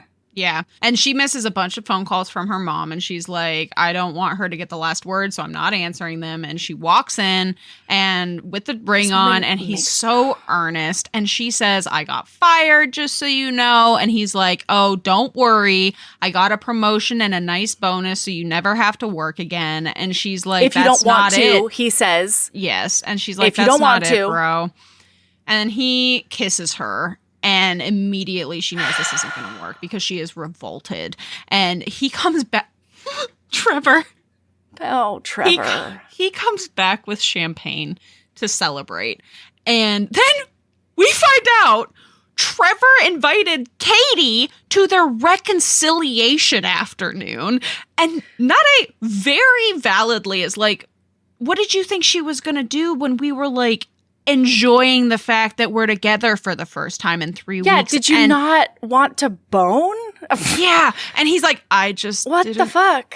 Think about that. And then no, Katie, you didn't, because you love Katie. Well, and then Katie just straight up walks into the house instead of knocking, realizes it's awkward, and Nade's like, no, don't leave. And like, I'm leaving. Wait, I love this though, because Katie walks in with some sort of champers or something and oysters. Oysters are an aphrodisiac. Well, not to mention that, like, is that a party food? Is that like a go-to potluck food in the upper echelons of white business tech bros? That's not even an upper echelon business tech bro thing, at least like in Louisiana. Like, it's not necessarily super common, but like in San Francisco, like what are you doing? I don't know. I guess I'm not from San Francisco. Maybe oysters are a regular occurrence at a welcome back from Germany hangout. But to me, it just struck me as like there is an odd one out here in this trio, and it's not Katie. Okay, yeah. Trevor loves the oysters she brought. That's brilliant to Trevor. Yeah, you're right. And Nade's like, no, don't leave. I'm leaving. And as she's walking past Katie, she's like, by the way, he's single. And Katie looks at her and says, it's about time. Yeah. And Katie, Nade's like, Trevor, get it, girl. Y'all are going to be so happy together for the rest of your life. You will be insufferable, but that's not my business. You'll be so happy. Well, oh my God. Okay, so Melody mentioned it earlier about the Armenian proverbs at the beginning of every chapter. And the next chapter opens with one that I legitimately had to put my book down because it made me start crying. Aww. And it was, I have found it very late and lost it very soon. And it's just shit, yeah. So fucking hard. Ugh. And this is when she comes out to Diana at the beach, and Diana's like, I've always known. And she's like, what? What do you mean you've always known? Diana says, I knew that you hooked up with girls in college, you know. And that it was more than a hookup. Like, it was more important to you than, like, me experimenting in college. Like, it was not the same thing. Right. And she's mostly hurt. Like, the reason she's unhappy right now, she's mostly hurt that Nade didn't confide in her. Didn't feel safe to tell her. Yeah, and, like, Nade has a very valid point of, yeah, but I was under the impression that if I tried to tell you, you would basically be, like, dismissive, and that's weird. Just be with a man. It's going to be easier. And Diana's like, in the past, I probably would have, but, like, my fiance's brother is gay, and he's in the closet. And, like, all of the... Yeah, and I don't want that for him. I don't want that for you. I don't want that for anyone. I'm behind you 100%. Mm-hmm. And then she decides to come out to her mom. They're prepping green beans together, which I love. Yeah. And her mom's like tearing through them like a professional, and she's like one green bean in when her mom's like 30 in, and it was very cute and very real. And she's too afraid initially to do anything. And so instead she starts off with, I ended it with Trevor for good. And her mom's like, oh, thank God. I was calling you to be like, don't do anything rash. Right. Like, don't do anything rash. And I just want you to be happy. Then she opens up and she finally tells her, so I wasn't honest with you. Irabuni and I had started dating, and I've always been bisexual. And her mom, this tracks. Her mom's like, but you're so girly. Are you sure that you're into women? Mm-hmm. Like, and love Nade because she's like, oh yeah, I'm sure. She's like, I hope that didn't come out too lasciviously. Yeah. And then her mom looks at her, and this is the only thing that's important to her mother. She says, does this mean that you're not going to have kids? And Nade is like, no, I want children. Yeah. Just because I'm with a woman doesn't mean I'm not going to have babies. Yeah. Or children of some form. I can even make sure I have an Armenian sperm donor, you know? Like, there's ways to do whatever we want. But before that happens, I'm so sorry.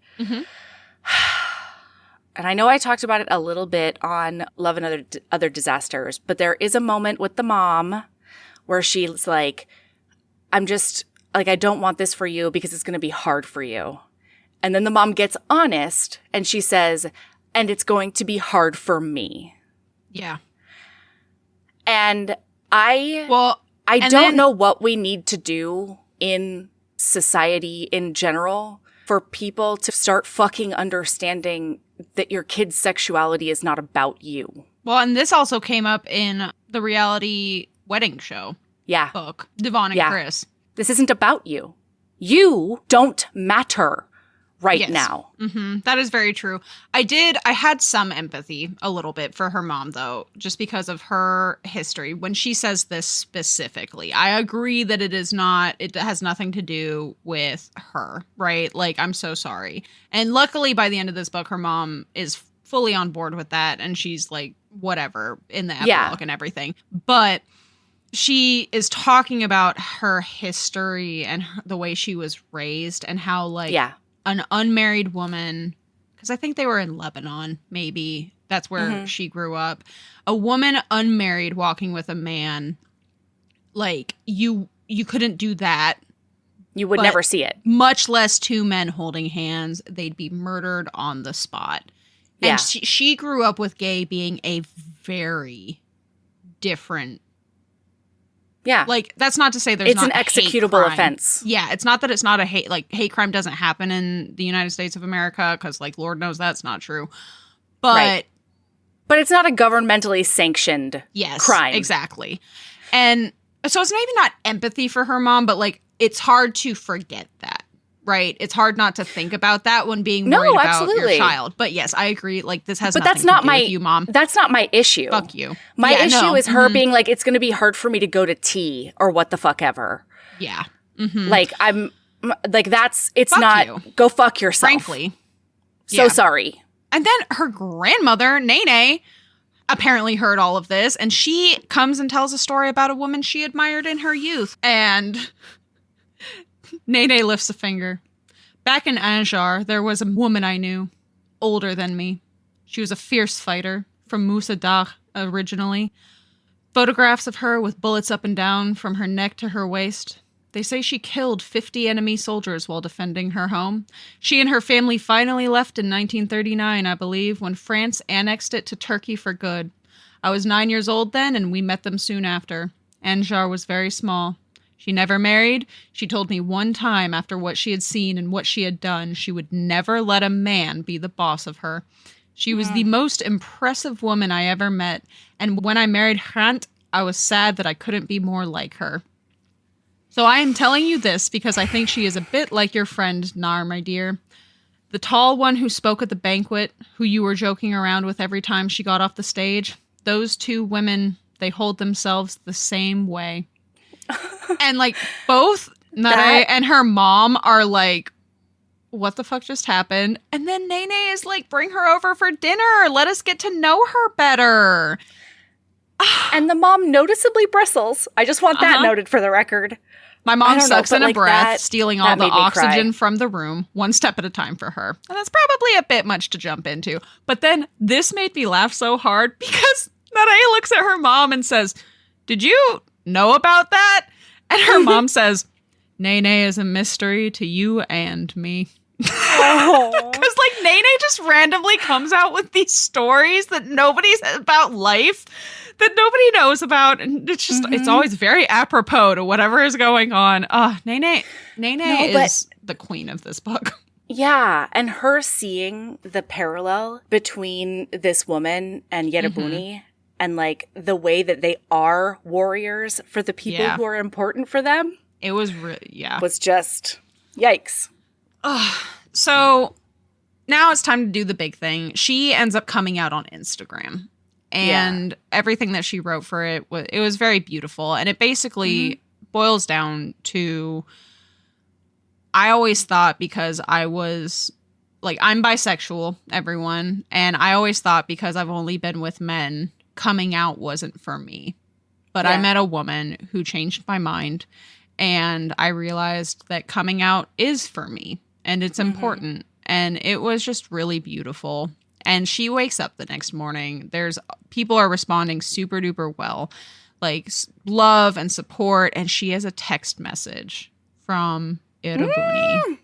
It says, I read your post. I'm stunned. That was a vulnerable and well-written post.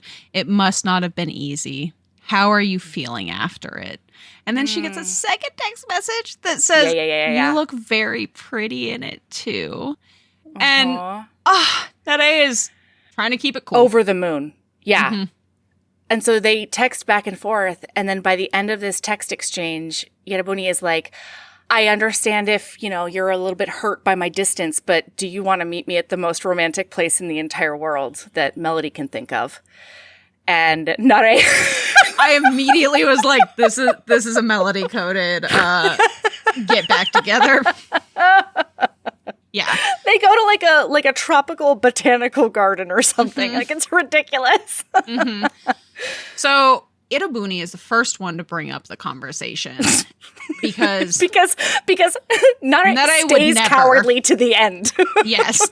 And it was really beautiful. So she says to her, I didn't mean to ghost you after the banquet, but I was so hurt. And I thought if we talked, I'd get back with you and pretend it never happened, but hold on to this resentment, let it poison our relationship. I didn't want that.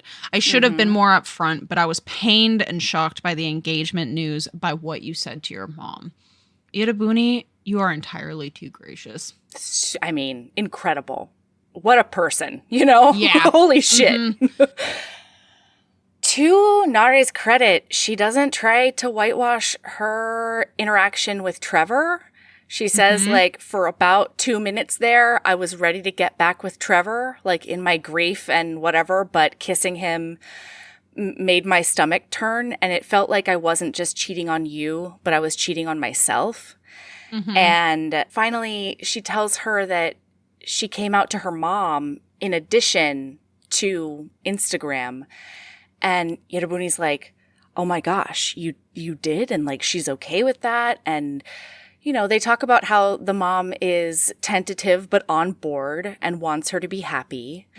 Well, and this was so important to me is Irabuni acknowledges something that gets talked about in a lot of ways that are more vitriolic than it necessarily needs to be, because Irabuni was very kind about the fact that she's not out, right? In a way that not a lot of people are willing to do. I don't know that I could be with somebody who was in the closet personally, just because and I don't know, who knows? Maybe I meet somebody that changes. But Irabuni says people's word, this is why part of why all of this hurt her so much was people's word. It's important to me. I like to trust, be full of abandon in relationships, friendships too. And while, of course, I understand people's situations and coming out are different, it'd be very hard for me to be the hidden girlfriend. I can do that for a bit, but I need there to be some trust that it wouldn't be forever. And after that night, I wasn't sure I'd ever get it. Yeah. And that really spoke to me. And it says it better than I could ever say it. But that's exactly how I feel about that kind of thing. And God, Irabuni, what a beautiful human, I know. And then I know. Irabuni takes her hand and she's like, I'm so proud of you. You did it. Can I kiss you? Duh. It's a hard yes, everybody. It's a hard yes. And then by the end of the day, end of this conversation, Nare's like, "Do you have any plans for the rest of the day / your life? Can we just stay hanging out?" And she says, "I don't have any plans, but you." Also, importantly, Irabuni, contact queen, has a friend who's starting an Armenian news outlet and is looking for reporters. So, boom, Nare's got a job. And one that she feels passionate about. Yeah. And then, it's the epilogue. And the last proverb that we get is it's better to go into captivity with the whole village than to go to a wedding alone. Oh. Fuck. And the epilogue happens at Diana's wedding. Irabuni is her date. Irabuni is the stag foretold in her Armenian coffee telling. Yes. And the mom they walk up to the mom as she's grading some math homework because she's decided to start a tutoring business instead of, wasting away in retirement and grief. And so as they walk up, she refers to them as, oh, my girls. I know! And it was so wonderful. And then the reason and they're it ends going with up, them dancing. well, it's so cute because when they walk up, they're like, do you want to dance? And her mom's like, yeah, let's go dance. And her grandma says, I've been to so many weddings. I have danced at enough. I'm not dancing again. I have only 2 more weddings before I die. Mm-hmm. My other granddaughter and Nare and Irabuni. That is it. Mm-hmm. And Irabuni's blushing and Nare's like, that is... Ooh! I can hope. Yeah. And then there's this slow dance. And Irabuni Angel is to make you we can sit this one out. And Nare's like, no. And so they're slow dancing. And then they kiss on the dance floor in front of everybody. Yeah.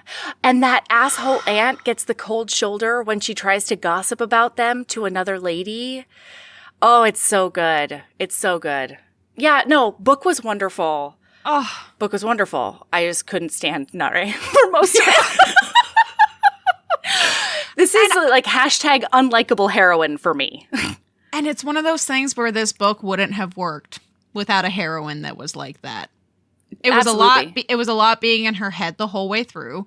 But this book wouldn't have happened without somebody who needed that level of growth, right? Well, and it wouldn't have happened without an author who was capable of such nuance, and depth and care. Well, because the only reason that this worked is because Nare was not just a surface level character. Right. It was she was a character built from the ground up. And it was visible in everything about this book. Mm-hmm.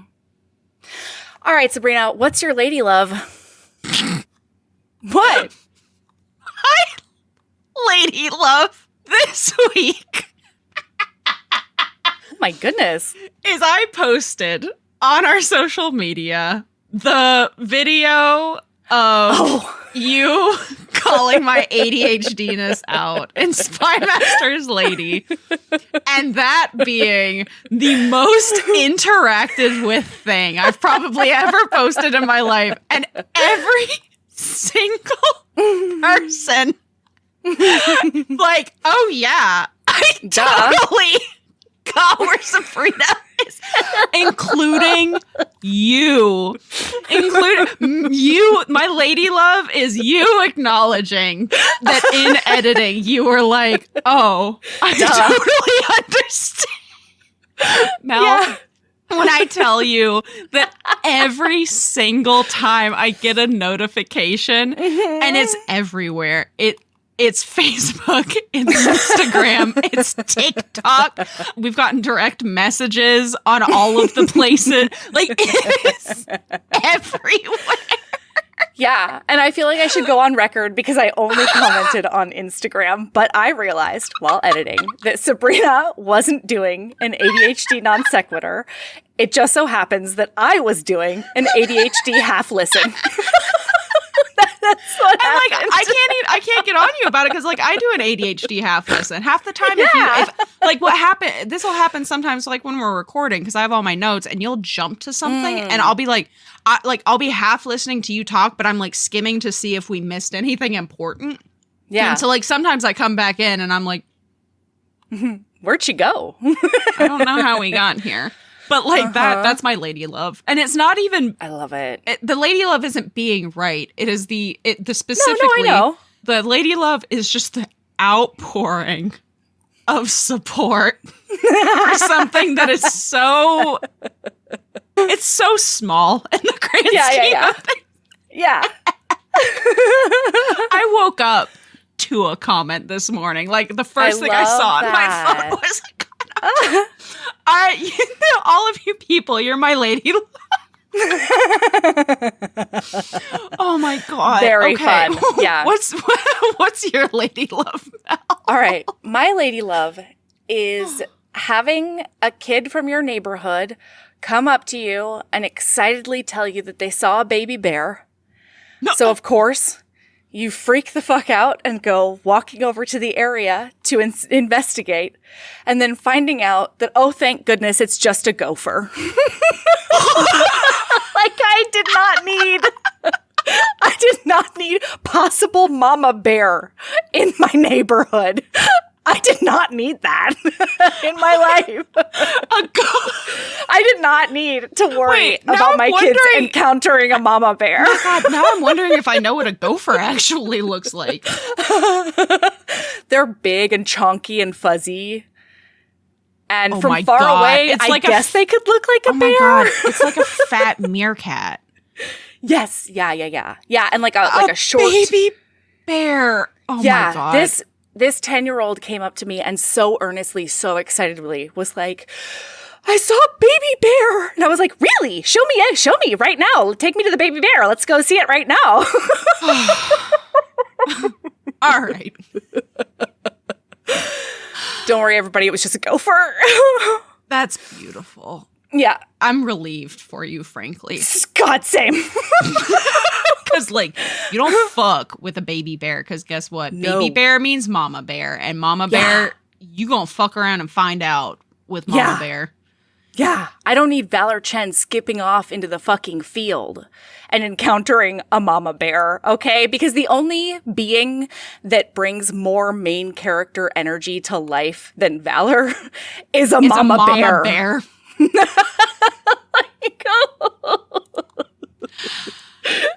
Okay. Ooh.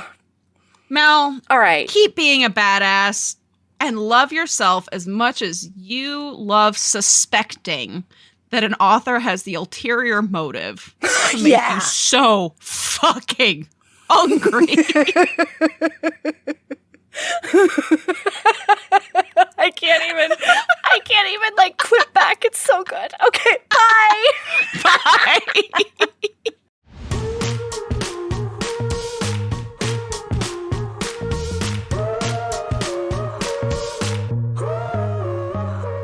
Heaving Bosoms is produced by us, Melody Carlisle and Sabrina Bradley. Editing is done by Melody Carlisle. Our theme music is by the incredible singer-songwriter Brittany Fonts, and our art is by ultra-talented author Kate Pryor. If you like our show, remember to follow us on your favorite podcast app, rate us 5 stars, leave a nice review, and of course, tell all your friends about us, even if they don't read romance. If you want to get in touch, you can email us at heavingbosomspodcast@gmail.com. If you want more of us, visit patreon.com/heavingbosomspodcast. You can also find us on Instagram @heavingbosoms, on TikTok @heaving_bosoms, and in our Facebook group, the Heaving Bosoms Geriatric Friendship Cult. Head over to our website to sign up for our newsletter, get our Reading Embrace printable, and check out my audiobooks at heavingbosoms.com. All right, we'll be back next week with more swoons and snark. See you then.